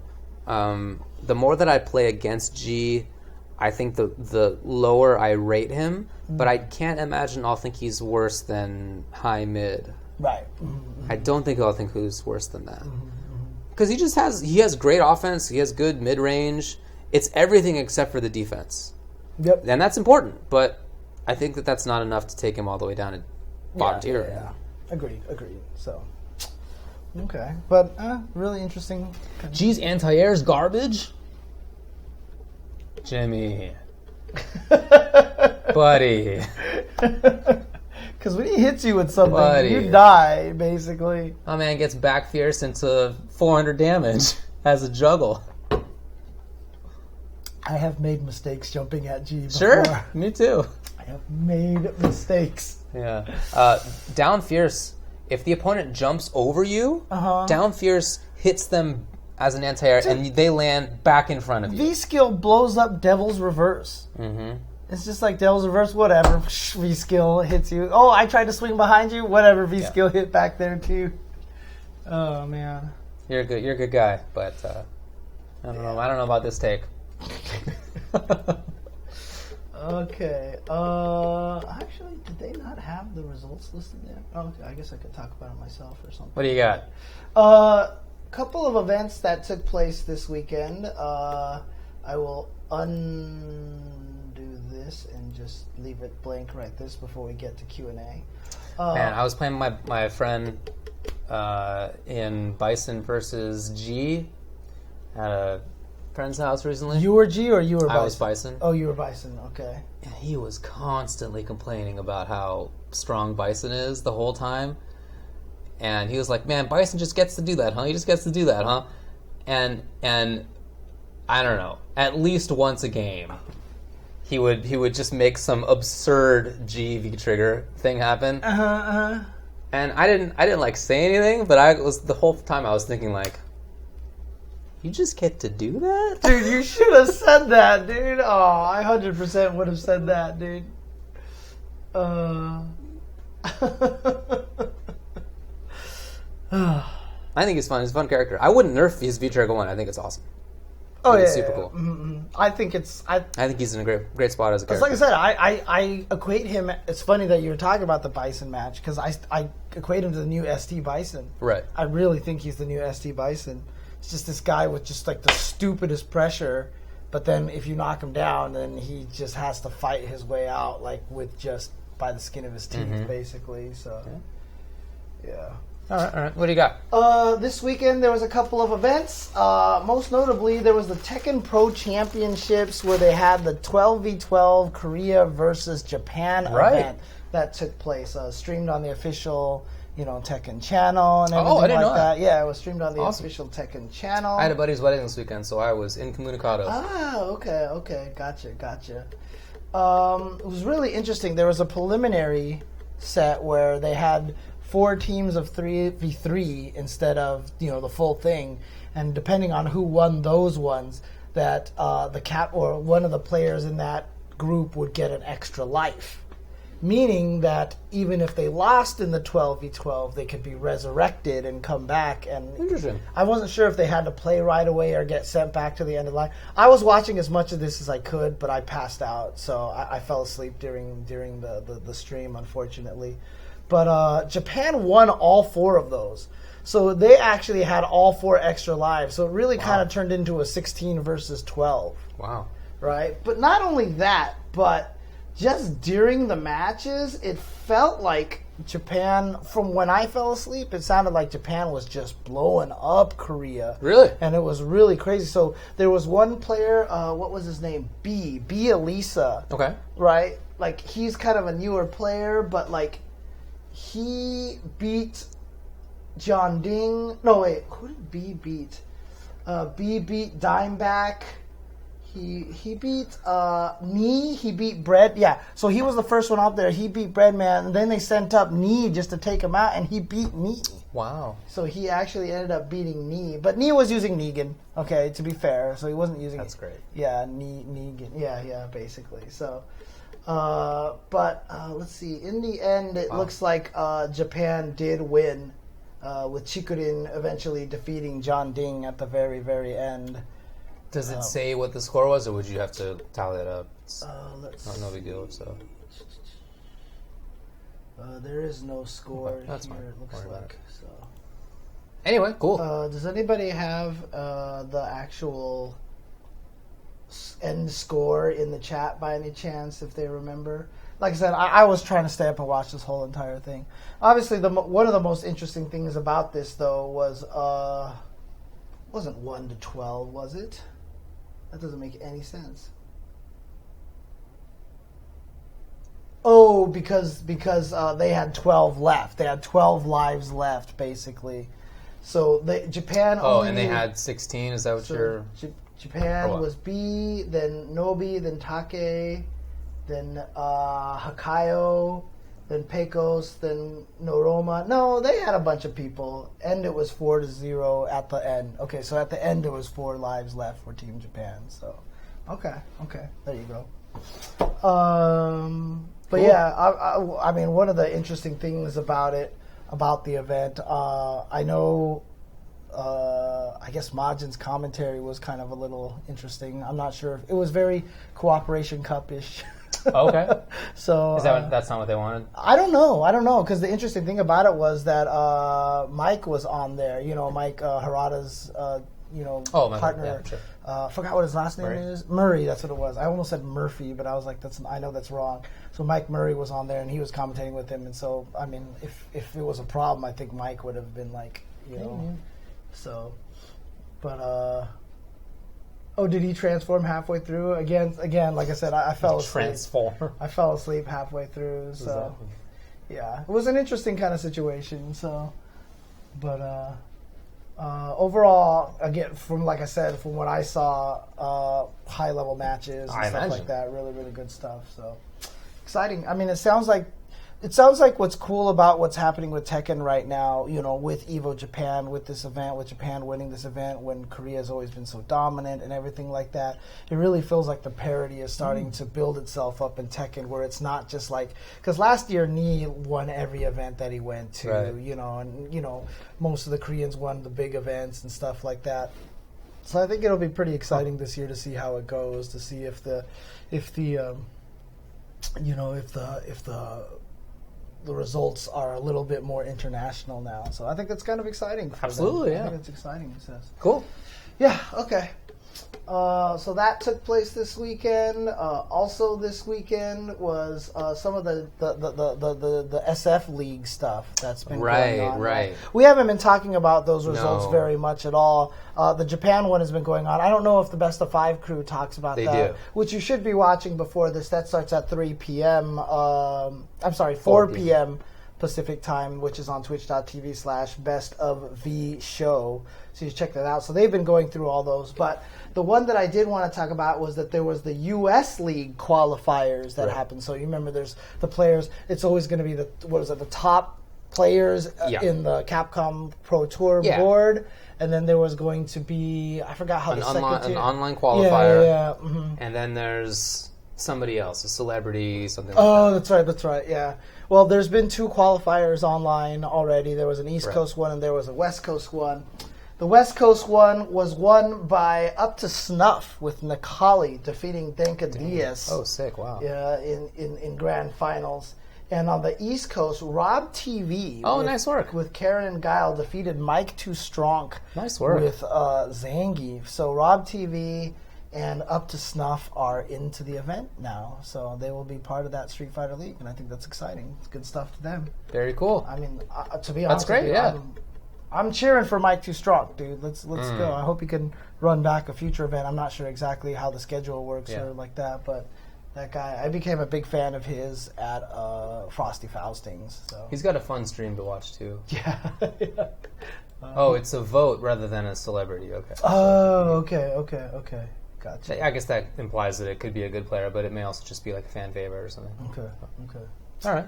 Also this weekend was the Victrix Pro event. That's right. That was this weekend, which was just a singles Tekken tournament and a singles Street Fighter V tournament. Okay. And then there was also a little exhibition where 4 players, the 3 Victrix representatives, and Jabali. Really? Jabali was here? Yeah. Or in San Diego? They got to pick 2 people from the crowd onto their team and just draft them onto their team. Okay. And then that was it. And then they would play a Pokemon-style single elimination, first to one, kind of thing like that. It was actually kind of funny because Jabali picked Suspendus, I think he called him at one point in time. And then Donka Dillis. Oh, Donkadillis. Yeah, Donka Dillis. Sure. So he picked those 2 guys because he was just going with the people who were in top 4 at the time. Sherry Jennings picked, who did she have on her team? She had Filipino Man. Okay. I forgot who else was on her team. Shoot. Good team already. Yeah, it was a really good team, but I can't. Oh, it was Pinoy. Esty Pinoy. Oh, of extra course. good team. Yeah, Dang. Esty Pinoy. Alex Myers, he was like serious mode. Like he wanted to win this really bad. Okay, sick. Who did he pick on his team? Like he picked like super serious hardcore people. I can't remember who was on his team right now. Shoot, this is my bad. Donka Diaz and JB. That's who it was on his team. Oh wait, didn't you say Alex picked Dinka Oh Diaz? no, Alex. No, it was JB and who's the other person who steamrolled everybody? I mean, Jabali picked them up. Commander Jesse. A good team. Commander Jesse. Yes, that's what it was. And then Justin Wong. Okay. His baby daughter. Yeah. So he picked Alex Valle, who was on the staff running the event, and Yipes, who was hired there to be the host. Okay. So he just put them on the team as the old school players. Okay. So he was team old school. Okay. There. But Alex Myers blew up Sherry's team 3-0 by himself. And then Vi beat up Jabali's team. Really? And Justin was like, that's why I picked him. Who knows his kids better than Vi? You know? So he beat them all. But then Commander Jesse just beat everyone, like Really? straight up. JB did nothing. Really? JB did. He was MVP. He did nothing. So Nice. he just won that. Yeah. My cat just knocked cat over the action. speaker. Yeah. In the singles tournament,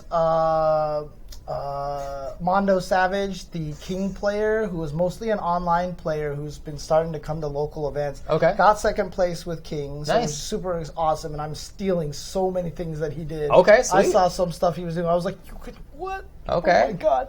And the winner was Pickles, I believe. Oh, so yeah, with, okay. a Steve player, so took that one. And then in Street Fighter V Grand Finals, I mean, I feel bad for Donka Diaz because he keeps getting second place, Donka Diaz. So he got second place, and first place of that tournament went to SD Pinoy.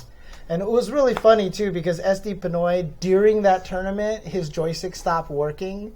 And so Justin gave him his Victrix stick to use. All right. And then before winning the tournament, he got one, so he got a stick. But I don't know if you saw the laser etching stuff that they had on there. I did. That Justin's was very stick cool. was actually, like the fact that they were just doing it live right there at the spot, like I felt bad that I didn't bring my stick. That's a super cool thing. But they're doing it at every booth that you go to. So it's going to be at NCR. It's going to be at Final Round. If you have a Victrix stick, like I'm going to fly with my Victrix stick to NCR, and I'm just going to I'm going to make sure I have a vector version of my jchensor Dynasty logo just to like etch on there, dude.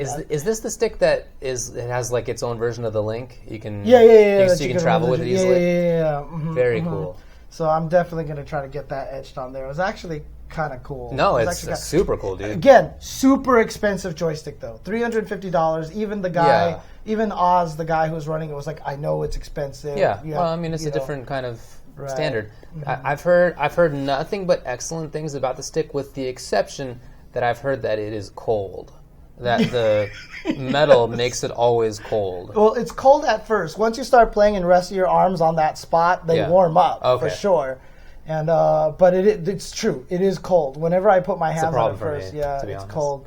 And then everything else looks great. Yeah.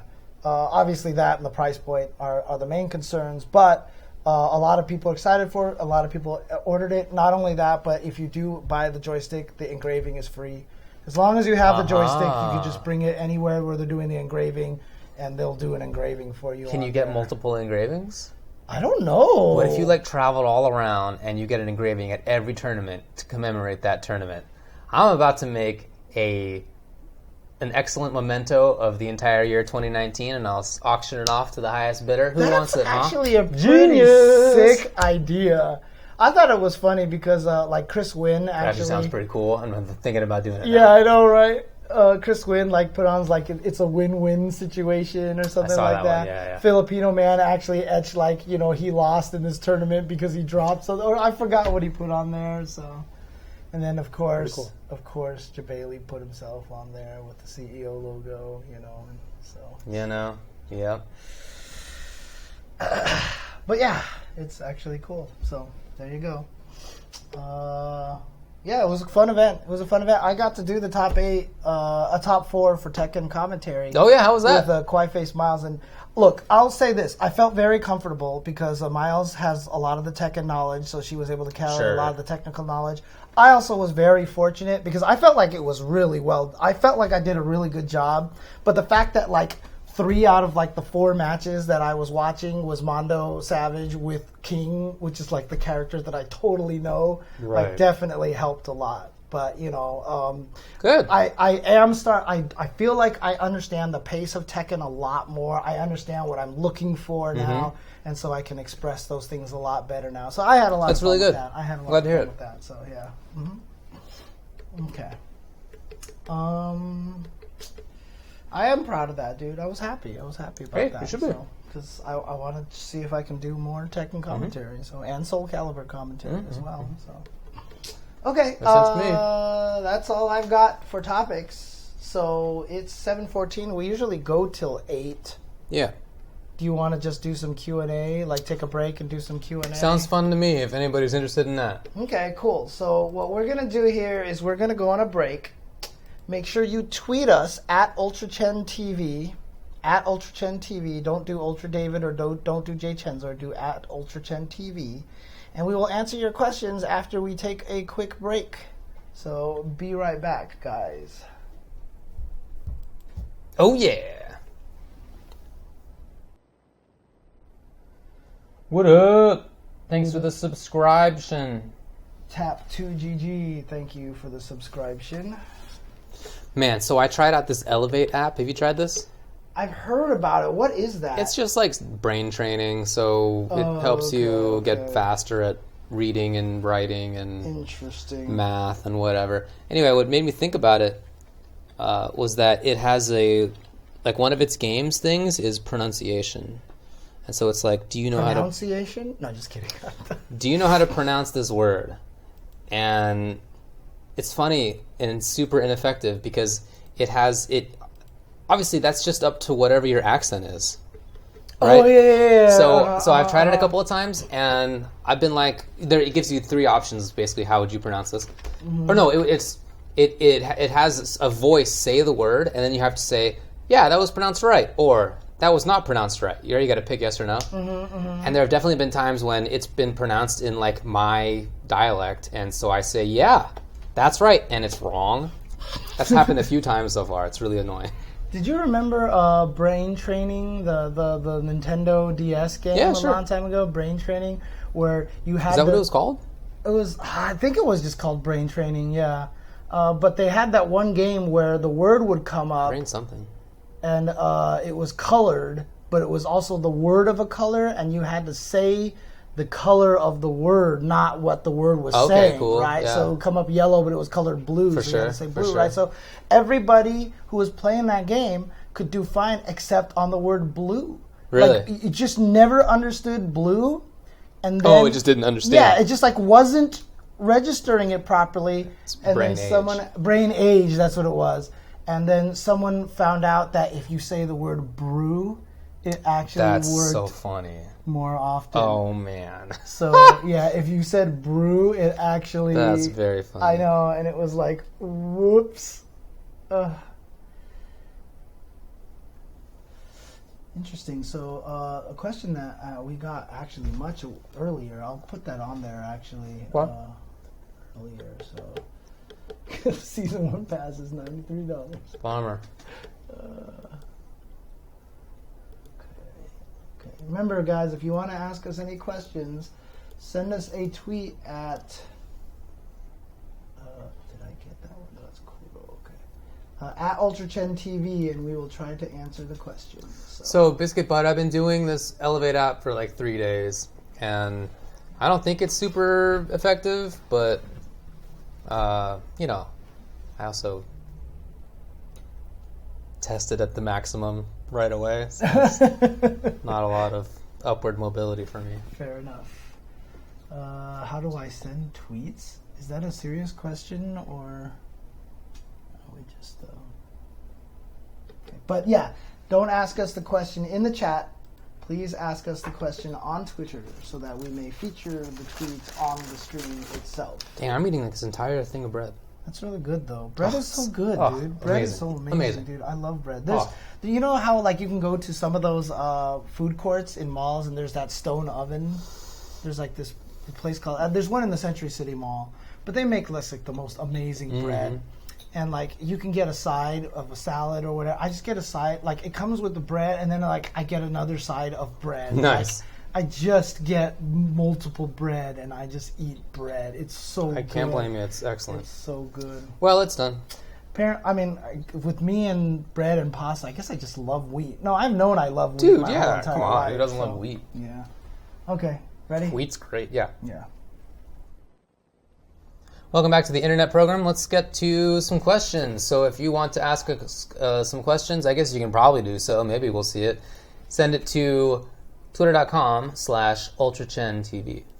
That's right. So this was What do actually you got? asked before we asked for questions.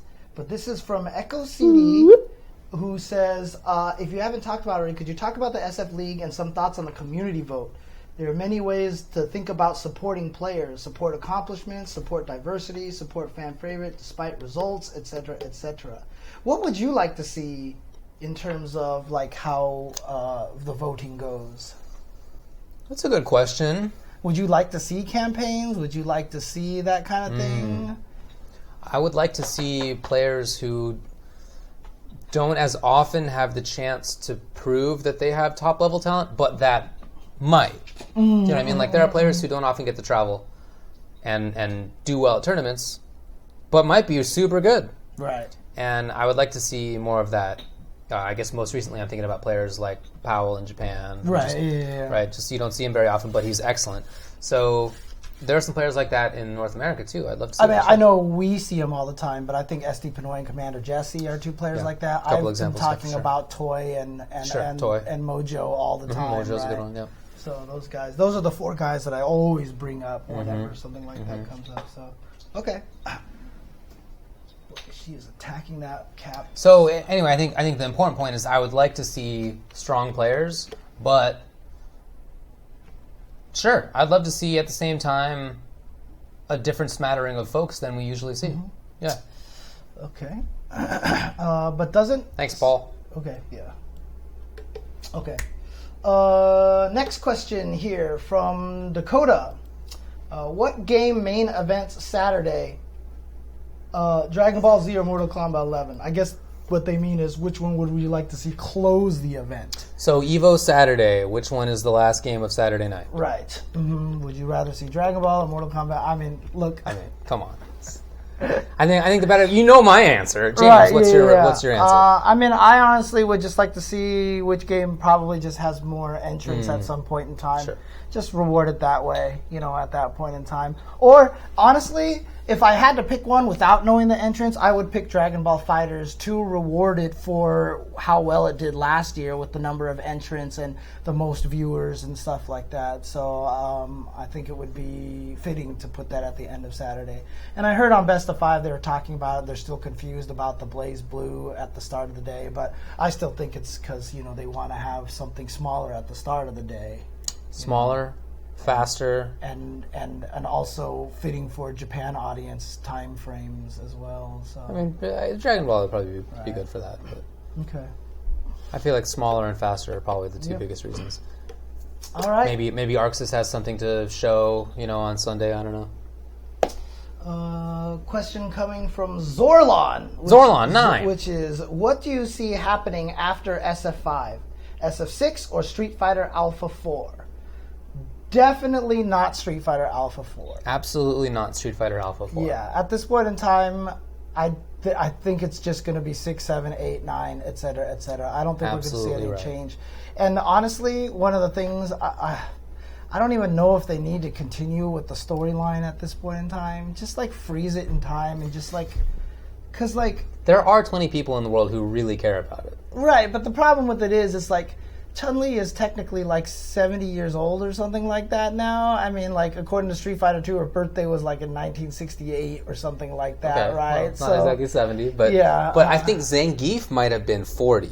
Right. Something like that in the first one. So Right. he is getting up there. So, I mean, do you Although it's not according to like normal human time, obviously. I mean, obviously, with like Ibuki in Street Fighter V and Street Fighter 4. In Street Fighter 4, Ibuki's technically like 7 years old, right? Really? Because it takes place before Third Strike, and in Third Strike, her ending involves her like going to like Elena's ending has her going to high school with They're in high Ibuki school, yeah. and stuff like that, right? So clearly, in Street Fighter 4 and 5 is still also before that. And so if she's in this, she had to have been like 13 years old in Street Fighter 4. So I just, at this point in time, I just don't know if it works at all. So You want to see, what if they do like a Mortal Kombat 9, start everything over? that would be interesting. It'd be interesting if they did that, to be honest with you. But, it's just gameplay is just, like, Street Fighter is just not known for its storyline. Of course, but there are people who care about it. And Hugo wants to be a potato. I know.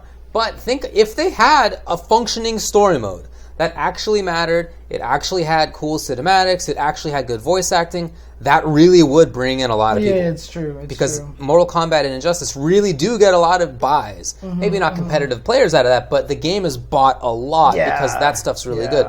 It'd be great if Street Fighter had the same thing. No point finishing this sentence. It's not happening. Next question. This is a complex question here. We got a serious little question. Do you want to answer this one here? Sure. Because I can't speak on this topic enough, right? But Peter0611 asks, thoughts on the recent controversy surrounding Representative Ilhan Omar's comments on the U.S.-Israel relations. I know this is a very, very probably very pertinent topic for you, right? I broadly agree with her comments. What I find super annoying is the conflation of Jews with Israel. I don't like that. What more argumentative group of people out there are there than Jews? Like, don't conflate me with what Israel does and what all Jews do with that. Okay. So yeah, I basically agree with her critiques. Okay. Kuro I'm not a big fan of Israeli policy. Come on. asks, are we going to play Devil May Cry 5? So my story with the Devil May Cry series. So when you're a gamer, there are just franchises that you end up dropping for one reason or another because you just can't play them all, right? There's just too many game franchises out there. Yeah. Devil May Cry for me was one of them that I dropped because I played Devil May Cry 1, I enjoyed it, and then I heard 2 sucked. Okay. Right? Because it was developed by a guy who had never made a game before. He was like a director at one of the major Japanese gaming magazines, and they just like, here's the reins, make this game and stuff. Wow. And apparently the game sucked. Okay. Right? And I was like, well, okay, there you go. And so I didn't play it, and that became a franchise that I dropped. So I didn't play 3, I didn't play 4, which is apparently amazing. I did play DMC, weirdly enough, but because of that, I probably have no intention to play Devil May Cry 5 at this point because I just never played any of them. So Nope. So yeah, I don't have any opinion on whether it's a good game or not. I just know that I'm not going to play. Right. I Basically, just know I've heard 3 and 4 are amazing, and I've heard that they're kind of right up my alley because they're very combo-y kind of fun games like that. But I don't know what to do about that. I just don't have time. I can barely get through Spider-Man right now. I haven't even found nearly as many shrines as you have. I found all the shrines. Right. Haven't gotten all the Breath of the stars Wild. in Odyssey and all these things like that. So there you go. I beat Celeste, and I got the B-sides and all that stuff. It was a great game. How do you find the time, man? That's crazy. On an aeroplane, dude. Oh, we went to okay. Japan recently. Dude, the first flight, I slept the whole way, and on Yeah. the second flight, I somehow just watched movies the entire way home. It was pretty crazy. So, okay. All right. Genius asks, do you think that Capcom is preparing for SF6? Why they didn't make any announcements in S4 for new in-game content besides cosmetic stuff? I think it's pretty strange. We all think it's pretty strange. I don't think any of us is like feels like, well, that's cool. I'm clear on that. Like, I think it's crazy. I'm just chomping at the bit for Final Round, which is coming up in a couple of weeks, because I'm hoping they announce something, because I'm really sad that there are no character announcements. Like, I'm sad that, like, at the end of Season 2, we got this awesome season 3 trailer and hyped everybody up. Like, who is G and who is Falk and all this stuff like that. And then here in season 4, we have nothing. I still thought that they were going to try to do some free to play thing, but if they were going to do that, I feel like they would have announced that a long time ago. So I don't know what's happening. I know that the arcade edition is coming out in Japan very soon. I don't know if they're going to try to do something to coincide with that. I don't know. I want to know something. Again, they never tell us anything, so we literally know nothing. And so I'm hoping that at Final Round we learn something. I agree with all of that. It's very confusing the way that they handled the end of Season 3. It seemed like everything was going fine, and then all of a sudden Kage's out. All of a sudden you can get fight money by having ads in-game. Oh, wait, nope, you can't do that anymore. Like, it just was very haphazard. Right. Very hard to understand. So I'd like some explanation. However, I don't think that Capcom is preparing for Street Fighter 6. Right. My strong guess is that SF5 is the game for the next at least a couple of years. Yeah. Well, I mean, to be fair, that probably means even at 2 years, that probably means they're already starting thoughts on it and stuff like that. But that makes sense. But, because that's just how video games usually work. When video games are announced, they've usually been being worked on for like 2 years and stuff like that. But that's not anything like, Street Fighter 5 is a failure, so they want to, I think it's just if they're preparing for the next game, that's understandable. Standard procedure, right? That's what you want to do. Like, is Harada working on Tekken 8 right now? Probably. Yeah, there's probably some thoughts on that already too. So, there you go.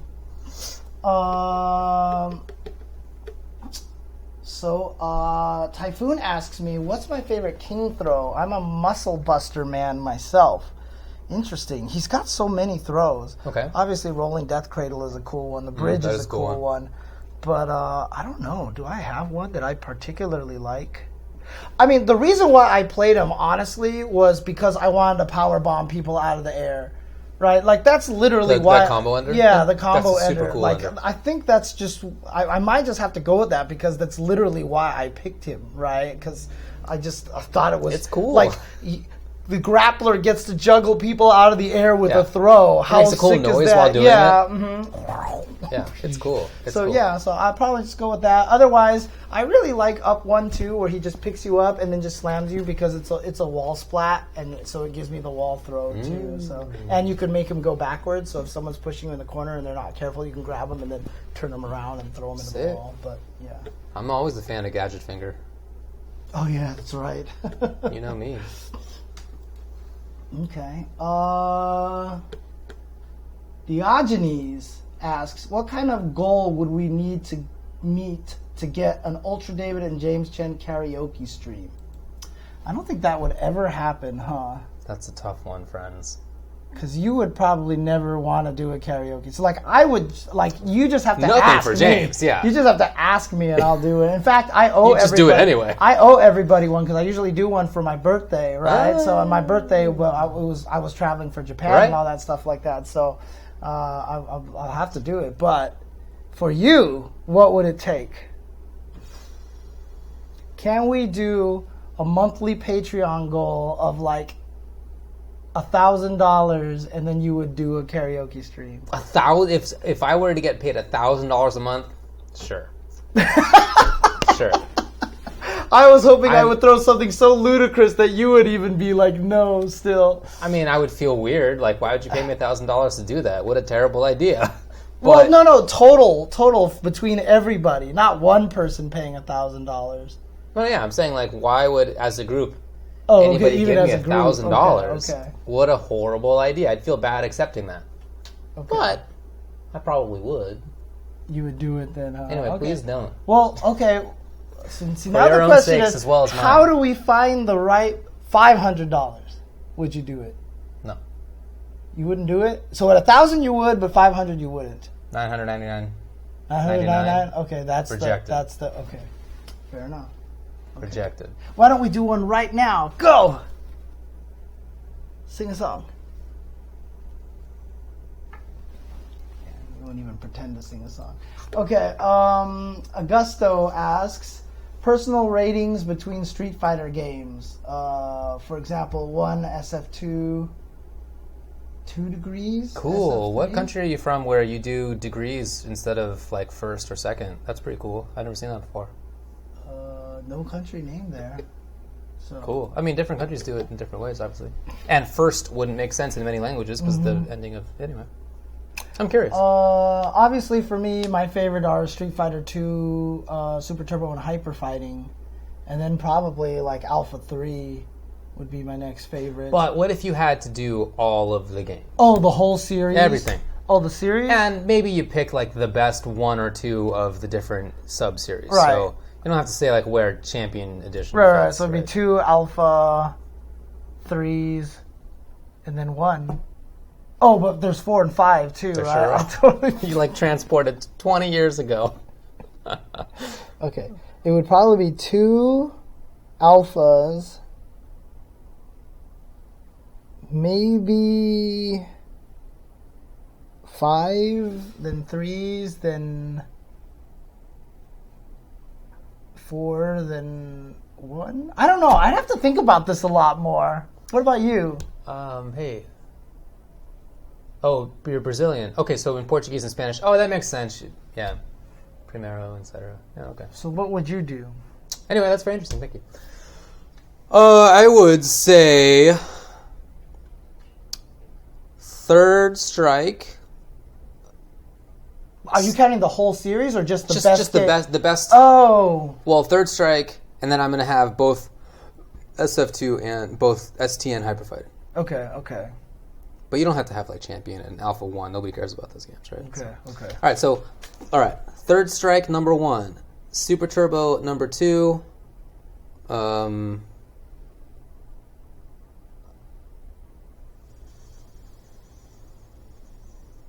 this is a close one right here. Street Fighter 5. Number 3. Then Hyper Fighting. Then SF4. Then Alpha 2. Then Alpha 3. Then Street Fighter 1. Okay. Complete! I'm happy go. with that list. That came out easily. Okay. I have to think about mine a lot more. Crownless King says, I can go into a rant about this, but refrain. Did I have and ask you SF5 guys third? this usual I did, right? Yes. Okay, yeah. Anyway, that's proper. This question discussed, do you believe when it comes to local or tourney play, MK11 can strive and do better if the variation system becomes easily customizable on character select for play? I'm not sure that I believe that it would make a big difference either way in terms of sort of making the competitive scene bigger. Would the competitive scene be bigger if the characters were easily customizable, or would it do better if they were just like 3 or whatever number set variations, right? So that you got 2 options. So, I mean, my take on it was basically what I said earlier. I think it would be easy if they just came up with a number system, right? So whatever combinations you come up with, there's just an algorithm that generates numbers. Like, so this combination set is 167. This combination set is 829. You know, it's very easy to do that because as long as everybody has a certain number of parts and its IDs, watch out, he's going to try to eat your cheese. Yeah, you're going to go after the cheese, aren't you? Yeah, he is 100% going to go after the cheese. This is what he does. You can come up with numbers. My fear is the balance is going to become such a crazy situation. Difficult. If you missed it earlier when I talked about it, Crownless King, you know, I mentioned, like, for example, let's say Stunt Double is a variation for Johnny Cage, and you use it in a combination that doesn't make it broken, but then they find out that a certain combination does make it broken, so they nerf it there, but then it gets nerfed in your set for not being broken. You know what I mean? Right. So balance is always the hardest part, in my opinion. Well, it sounds like for Crownless King, the entertainment for the viewer is maybe the bigger question here. Yeah, and that would be hard too, because I feel like if the variations are so different, then people are going to get confused and be like, how come he's doing this and not this other person's doing it? And they might even get a little confused as to what exactly is happening. I do think that consistency in fighting games is... That was loud. Yeah, because it hit your microphone. Oh, I do think that consistency in fighting games is something that's very useful for viewers, which is why I've always been a proponent of no costumes, right? Right, So, yeah. Because I feel about that kind of the same way. So, Well, I guess I mean, that makes sense that would have that lack of consistency would be a problem, but I just don't see it being a big difference either way, I guess. right. For viewers. Oh, that's right, dude. Feed me. Oh yeah, I smell I'm like so cheese, huh? nice. I'm such a nice cat. Yeah, I don't think it would make a big difference. I would prefer just as like sort of, I feel like it'd be more fun if somehow everything was balanced and you could pick all of your moves. I think that would be that's the ideal. I think that's a difficult ideal. I'm not sure that it's practical, but that would be the ideal, I think. Okay. Right? More variety for both player and viewer, sure. All right. But again, I feel like that's quite difficult. All right. So I will just request no more questions at this point in time. I think we'll just call it at this point. So no more questions. So after this bunch of questions here, there will be no more questions. So do not send any more questions. All right. Next question here we have is from Amin50. Is there a specific character you guys want to make it in Street Fighter V for Season 4?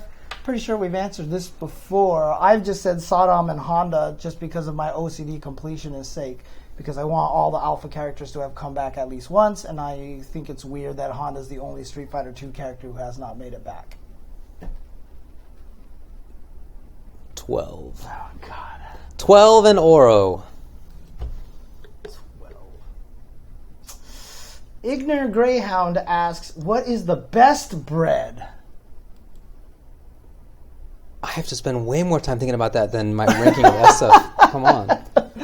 I'll tell you this though, it might just because childhood memories have messed my brain up, because nostalgia or whatever like that. But I still think the best bread I've ever eaten was it was in elementary school, and someone came in as like a professional bread maker and made us bread in the classroom just to show us how it worked. Wow. And so literally he pulled it right out of the oven, sliced the slice, I put butter on it, and it was just the most amazing piece of bread that I'd ever had because it was so fresh and so just cooked on the spot.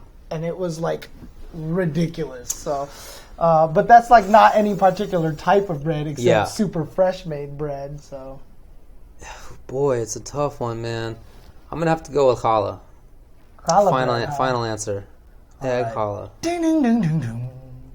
Yeah. That's correct. Yay! It is correct. Yeah. Okay. That's my answer. Okay. That's a hard question. If I had to pick a bread, I love so many breads. bread is good. Bread is good. Oh, dude. I mean, like I said on Twitter, I was thinking so much as people have been talking about French bread about when I lived in Paris and I got French fresh bread. Oh. They require licenses to be able to make bread there. Yeah, you got to be licensed, buddy. Not just any schmo can make bread in Paris. Yeah, believe need a it. license you to need make the government bread to say in you're France. okay. Yes. And anybody can buy a gun in the States. Anyways, okay. Yeah. As a result, they make fantastic bread. It is amazing. Morgan Chan asks, have you ever pissed off an opponent by sandbagging them? Yeah, for sure. For sure. For sure, yeah. Because they can tell you're not playing the hardest and then they get mad about that. Are you going easy on me? Kind of thing like that. I've definitely done that before. So, okay. Man, I was talking about Elevate earlier. I answered one of the things is where you can subtraction. So you're trying to subtract numbers really fast. And it's like 384 minus 212, whatever, And then I screwed it up once, and then the next one they gave me was 20 minus 10. And I was like, I am offended. Man! I'm offended. I can't believe this. They're like, let's give you this hard problem. Fail. This idiot. This okay. Guy, I was so mad. Did he graduate second grade yet? Jesus. But anyway. Okay. Tap2GG, thank you for the subscription again, by the way, asks, if the Mortal Kombat Summit is anything like past Smash Summits or the Summit of Power, there will be a lot more than just the main tournament bracket. What kind of activities or side events would you like to see? Also, what other game really needs a summit? What would you like to see? So I will say this just for other games that need a summit. I think we need a Tekken Summit just so we can put Poke Chop on there. Oh my gosh. Excellent choice. I would like to see a Guilty Gear Summit as well. Sure. So, yeah. Okay. But for side activities, I would like to see them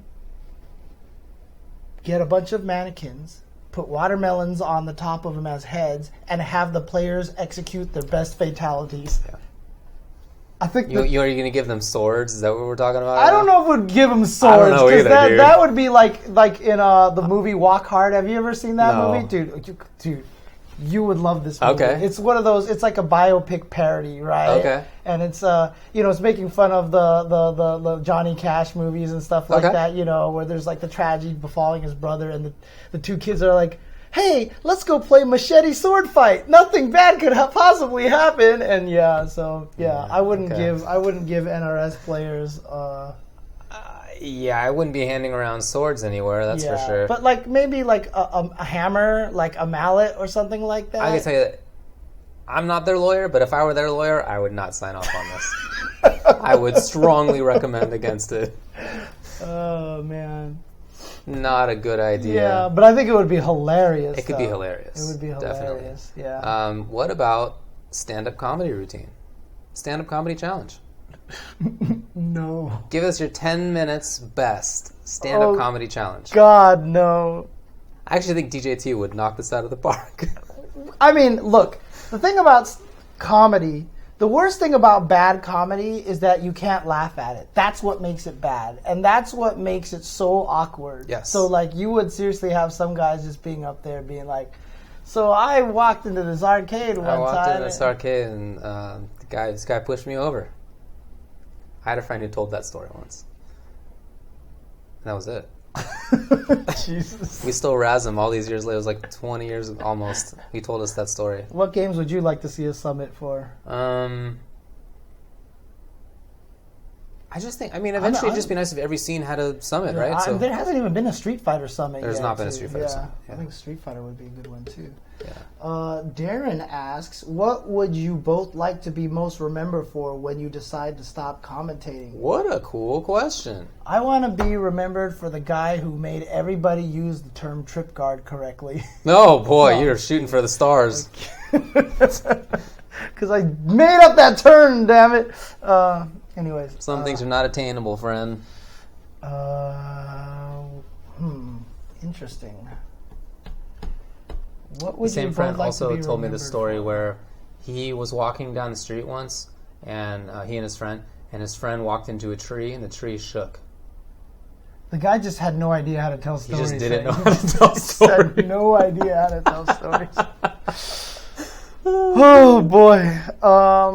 What would I like to be remembered for when I decide to stop commentating? I guess honestly, just being just being a positive influence in the FGC, someone who had been advocating and really tried his best to help promote the FGC and make it a greater thing than it is. So, not a greater thing than it is, but, make it I understand. make it grow into something great. So, Sure. and helping Well, you've build been involved industry. since the beginning of that, man. Yeah, You've had a big hand in all the parts. That's why. All the parts. I really don't know what to say about this. I never think about what any potential legacy could be. It's not that I'm trying not to think about it. I've never thought about it. It's not something that I'm not a great planner and thinking ahead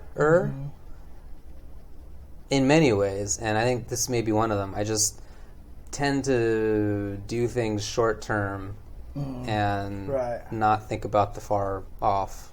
It was funny. That's not always a great idea, but it's been hard for me to do the opposite. So I really don't know what to say. Milk Tea on Twitter asked, just openly to anybody, that she was just like, if you had unlimited wealth right now, what would you change your life to do or whatever like that, or what would you be doing right now? And I literally said probably the same thing that I'm doing right now. This is what I want to be doing. Maybe. I don't know that I'd be doing too much different. This is what I want to be doing, man. So. Zarek asks, how much time / training is needed in order to get back to the flow of competing? Haven't had time due to work and other life issues. It just depends on the person. Yeah. Everybody's different. I am really bad at fighting games right now. I mean, I'm really bad at them, and it makes me sad. But I am a volume player.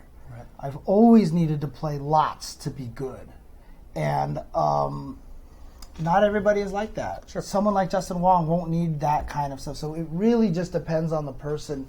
So it's kind of an impossible question to answer, unfortunately. It just really depends on the person, in my opinion. So I think that is true, and it's. I mean, not everybody has the same kind of needs for everything. So some people may need, if you're trying to budget how much time you need based on how much time you needed to study to get by in school or to work at whatever your business is, those might not necessarily be the same amounts of time for something like fighting games. I feel like it's hard to say without having tried it, without you having tried it. I think the best thing to do is just probably try to jump in and evaluate that yourself, Right. really. yeah, Yeah, agree. because it does. I think it changes quite a lot person to person.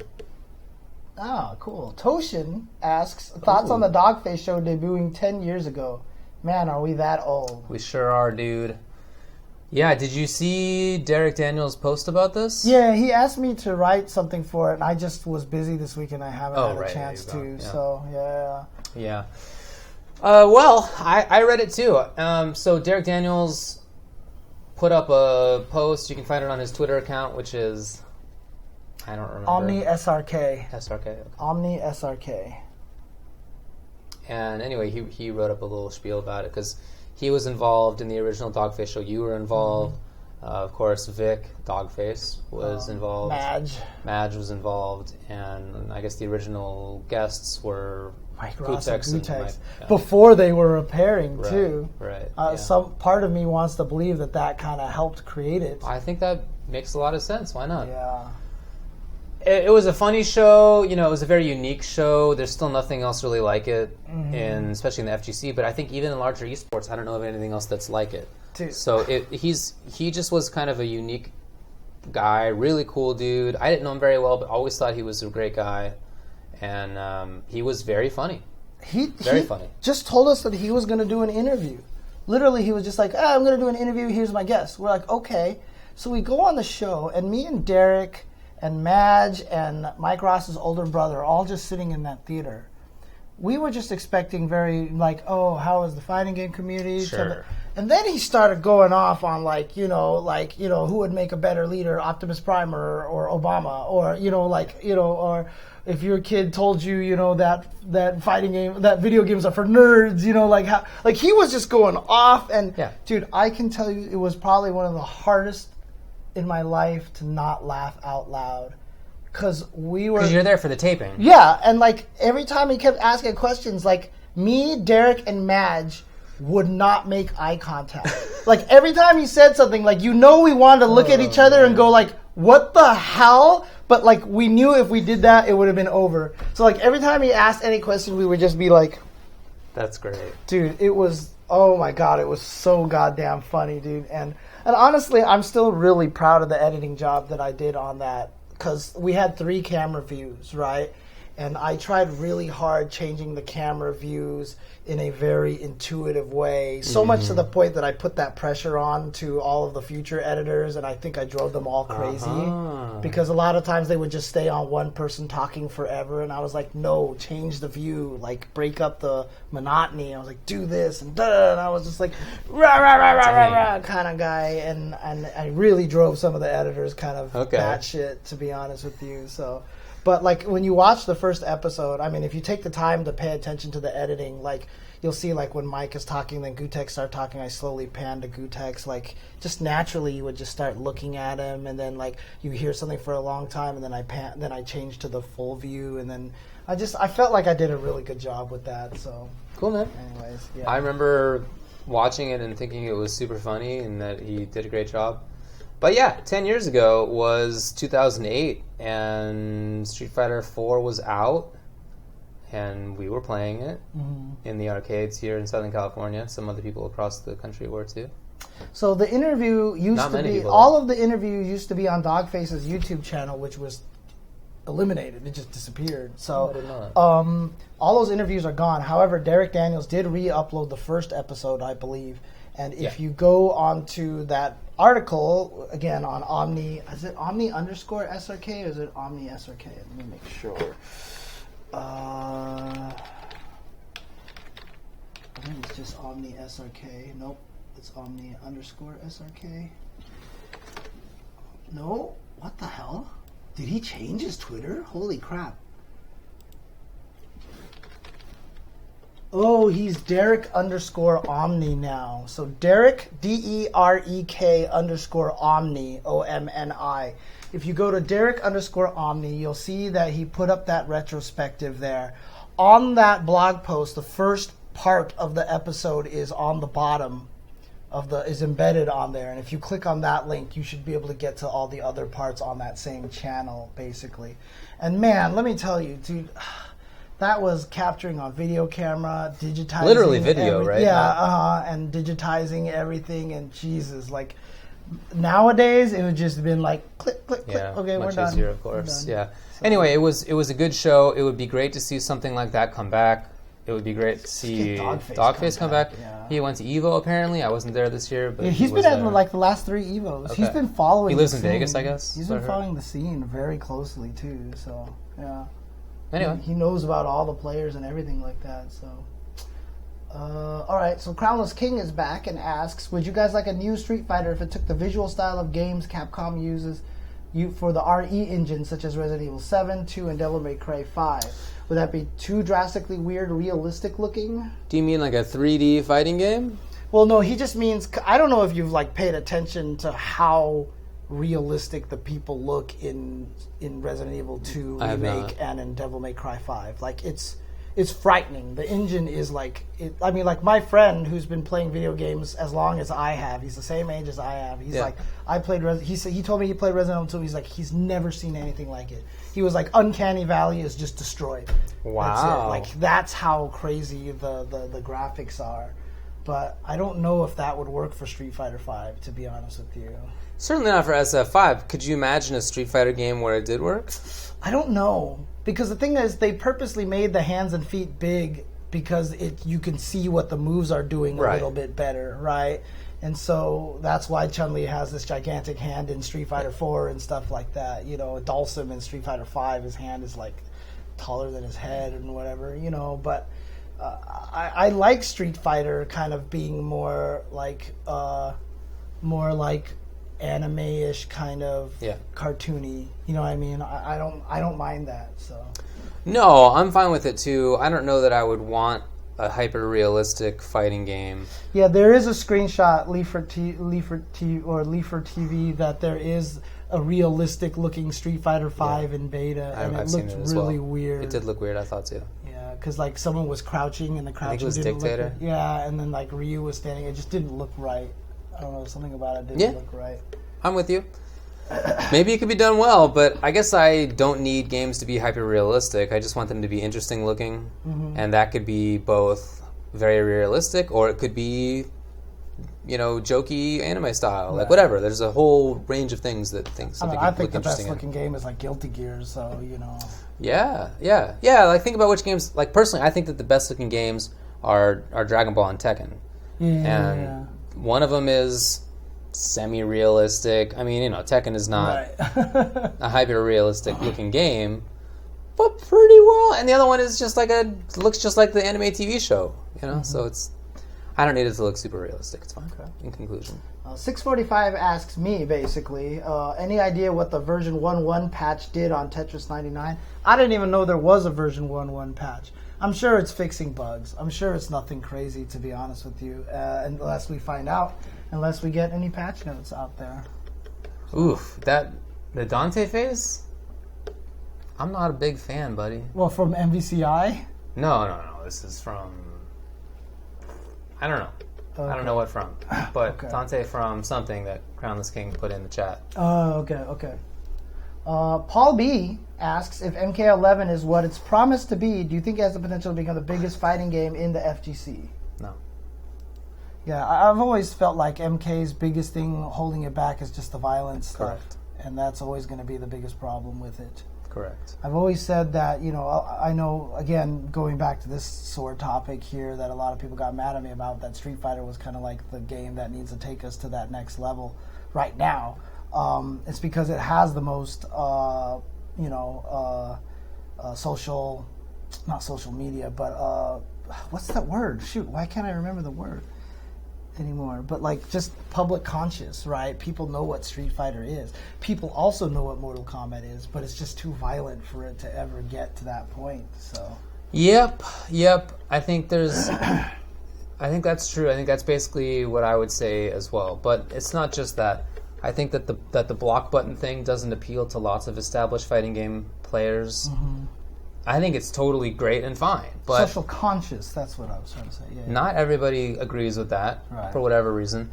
And as far as the gore thing goes, it's not just that you give up whatever percentage of like North American and European and so forth players, Latin American. East Asia is not going to play it, right? So it's you're going to miss out a giant chunk of potential player base. And yeah, I do think it could be big, and I expect it to be big. I don't expect it to be, top three. Like top three at EVO? No. Number one, almost certainly Smash Ultimate.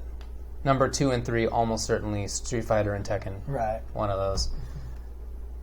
I'd be very surprised if MK had top 3. I think that'd be cool. I mean, I'm how excited I am for it, but not what I expect. Okay. Pon asks, tips on getting rid of your video game backlog. My God, if you find out, let me know. I'm not the one to tell. I mean, mine is to don't get a new game. That's basically it. Like, let me tell you, I'd love to play Civilization 6's new expansion. It looks fantastic. Right. Fantastic. I didn't buy it because I don't want to get involved because I'm just going to get sucked in. Right. And same reason I'm not subbed to WoW. Maybe not the only reason I'm not subbed to WoW right now. I guess the game went some places I don't super really? love. Oh, okay. Yeah, the story is not my favorite right now. But the biggest reason is that I can't get involved, or else I'll just get sucked in. I have too much of a backlog, so I have no idea. So I have no... My advice is to just don't get involved in the next one. Oh my God, Civ on Switch, I would cease to exist as a functioning human. If I could just walk around with my Civ. The only problem is that the battery would run out, and that would be the only way to save you. Could you imagine the withdrawals of... Dude, Tetris 99 is already doing this to me, okay? Let me tell you right now. There was one night I was literally up, like in Japan, up until like 5 a.m. because I was playing it on hotel Wi-Fi, because hotel Wi-Fi in Japan actually works. Right. Chris Baker asked, do you guys think game companies not patching their fighting games is ultimately a net positive for the community or a net negative? How often is too often? How little is not enough? Is there a happy balance? To be honest with you, my opinion is that I feel like Capcom is doing it the best. That they just give us a game and then they patch it a year later for every season. They've always done one mid-season patch. It's not like huge. Tends to be smaller, yeah. And I'm okay with that, and I think that's perfect. If I was a fighting game company, one patch after EVO, one patch after the Grand Final, World Grand Finals at the end, that's it. That's it. I think 2 is already maybe too much. Yeah. I would love just once a year. I'm okay with that.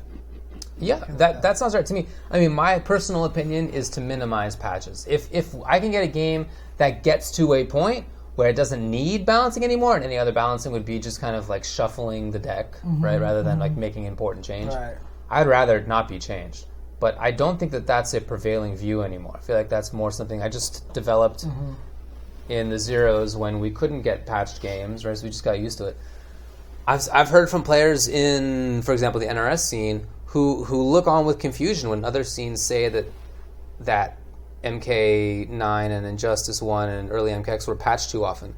They thought, well, look, I want new stuff. I want the relearning. They've got used to it. Right. So that's certainly not my perspective, but that perspective exists too. So I don't know. There's some happy medium in there where I think people are generally satisfied, and it may be once or twice a year. Right. That seems like it's probably the best mix. But yeah, I think that's a personal, subjective thing, I think. People are saying that Civ is on the Switch. I know. Oh, okay. So you're just not buying it. I'm not buying it on the okay, Switch okay, specifically because I would melt. Okay. Yeah, I know it is. Fair enough. Jeez. What are your ideas? I mean, believe me, I'm still following the game. All right, I'm like, what? No, I was in the middle of saying something and then I stopped and I just froze my face. I see. What are your ideas for MK11's guest character? Is this a trap? You trying to tell me? You're trying to leak to me? But who would you like to have as a guest character? Do you want to not answer this You question? better not trap me here. I don't know, dude. That doesn't matter to me. Okay. I think the most honest answer I have is I don't really care. Okay. Yeah, I'm not like very invested in any existing MK character. I think that I'm in general like I don't care that much about which characters are in the game. And I also don't know the horror genre like at all to know what the potential choices are for guest characters, because that's what they tend to do is horror stuff. Yeah. I don't know anything about it. I assume I'll have to Google whatever next character comes out. So Negan actually would have been an interesting choice. Negan would have made more sense in Mortal Right, Kombat. Yeah, we mentioned that when he first was announced for Tekken. Right. Agreed.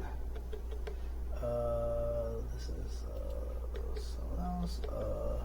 Oh, people are answering other people's questions. Dang. Okay. What do you think about reset the ranked from SF5 every season like League of Legends? Oh, so online they just reset everybody's rank? Yeah, it's not just League, but like Hearthstone has something like it. I guess they don't explicitly, they don't entirely do that anymore. That's pretty common in other games. I don't care. I just want different character points. I hate the fact that if I use Angie, if I blow away my LP, from like back to when Street Fighter 4 was like that. Remember there was PP and there was LP or something like that. I think that was LP. Yeah. It was different. Yeah, there was two different. It was like CP and LP or whatever like that. There was the player points and then there was the character points. Right. I want that back really, really badly because BP, was it BP? I don't even remember, okay, dude. Whatever. LP, where did we get that? PP, yeah, exactly. It was PP. So, because that's the thing is like it also discourages people from picking secondary characters. Yeah. I think people should be encouraged to play multiple characters, so. I agree with you on that. Yeah, I wouldn't mind to have something. I wouldn't mind a reset, but like I mentioned, Hearthstone doesn't completely reset things. It kind of sets you back some number of levels or whatever it is. That's fine. Okay. Negative. Hayabusa Drops asks, KOF 13 stream someday? Dude, I've got too many fighting games to stream. I can't do that. Although I did stream Samurai Showdown 5 Special recently, which was actually kind of fun. That's cool. So yeah, just kind of getting ready for Samurai Showdown drop and giving people an idea of what it looked like, even though Olaf and I were not experts by any means. It's all good. Game. But it was just fun just to see how it was and stuff like that. So I'll probably stream it some more. It's a fun game. It's a really fun game. And the last question that we have here is from Nissan. Ooh, what a timely thing. High-tech reviewer. Are you guys excited for Samurai Showdown? Either of you guys been into the older games? Oh, wow. Yeah. Quite timely. You didn't read that in advance. Yeah, I did not. I played Samurai Showdown 2 very casually. Was I good at the game? Not even close. Did I know what I was doing? Not really. Yeah. Did I play it? Yeah. Did I have fun? Yeah. Did I have a main? Yeah. Did I have a secondary? Yeah. But that's about all I can say. I messed around a little bit with whichever one had Kusurageto in it. I don't even remember what number. Special. Is that 5? Yeah, okay. 5 special. Yeah, I mean, I played that a little bit. Yeah. But, geez. I mean, I Samurai Showdown 2 is, like, still one of the greatest, like, mood, like, design art. It's very cool. Yeah, like the way that they made that game. I love that game so much. So I have a soft spot in my heart for Samurai Showdown despite not having played it all that much. Yeah. So I'm super excited for the new Samurai Showdown. I'm really hyped for this game. I'm really curious to see how it's going to go. I think I feel a little bit less excited than that, but I will certainly try it out. I'm looking forward to doing so. I don't expect that it will overtake the other games I expect to play. I expect to play Street Fighter V, Mortal Kombat, and BB Tag. I expect that those will be like the 3. I feel like I can do 3 at any one time. I don't expect Sam Show to be there, but I didn't expect BB Tag to be there. I thought that I wouldn't care about that game at all, and here I am talking about how much I like it. So yeah, well, I'll certainly give it a good chance, and we'll see what happens. Okay. Well, that's all. Like I said, that was the last question that I had. So I don't have a good reason why I played the big ugly dude. I don't know why I picked Kusurigeto. he had a command throw too. I don't think so I even knew that at the time. it's really hard to do. Was it? Jesus, Okay. Yeah, I cannot get it out like when I Okay. want to. It's like forward, back, down, up, plus kick, but the down up, like the timing on it, it's like when you hit up and kick, you just end up jump kicking or something. Like I don't know what the secret to that input is. There's something about it that makes it really hard. That sounds very easy on hitbox. It's very true, actually. But I don't know about the timing question. Yeah. Yeah. Anyway. Before we go, Okay. just want to make sure that everybody at home at watching this on YouTube remembers to like and subscribe to our YouTube channel. Also check out twitch.tv/UltraChenTV where we do this stream live, so you can watch it live. You can also watch twitch.tv/UltraDavid for David streams, and of course twitch.tv/jchensor for my streams as well. If you want to support us, there's a bunch of different ways to support us: donations, subscriptions here, but we also have a Patreon, which you just reworked recently. Correct, I did. And it's basically the same as before, but now we're paying attention to it, and I spruced it up a little bit, made it look a little snazzier. And not only that, but one of the If you'd like to play games with us, that's one of the things you can do. If you'd like to just get your name on the television program, that's right, and that's what I have here for everybody. you Our can do that. current Patreon subs right now of the $7 or higher tier. Then these are our current Patreon subscribers. So just want to give a shout out to Ashley Young, Gisku, Fusa, Snatchwa, Brandon Patraj, Gun Griffin, David Evans, David Bowie, Scott Tatum, Richard N, and Dylan McGaughey. There you go. For the support on Patreon, much appreciated. the old finger kiss. Yes, that's right. I tried to turn that to an emote one time. I think I had it as an emote, but I replaced it with the thumbs, Also a good one. yes, so That's there all you right. go. Anyway, yeah, give it a look if you're interested. We would appreciate the support. And also, if you'd like to play games with us, or if you'd like us to review some of your match footage, and we will help you figure out how to play better, Yep, that's we one will avenue do. to do that. Yep, exactly. So, thanks for supporting us as usual. It's crazy again that this is the 8th year that we've been doing this, and we've been putting a lot more content on YouTube. That's true. Recently, so please check out youtube.com/UltraChenTV if you're watching this for some reason embedded somewhere and don't have links to our channel. But Alrighty, thanks for hanging out with us, and thanks for all the questions. I think that's fun to do. we probably won't review the match on the Tuesday show unless we wanted to. If we had a week that was a slow week, maybe we We could review do that on a slow week, but I think the intention more is to do that on a separate Right. day. Yeah. Yeah. Okay. Alrighty Okay. then. That's all. See you at final round. Oh, that's Well, right. see you next Tuesday.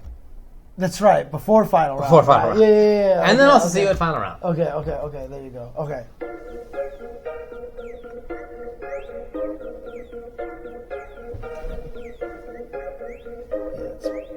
If you beat me in fighting games, see me in Elevate.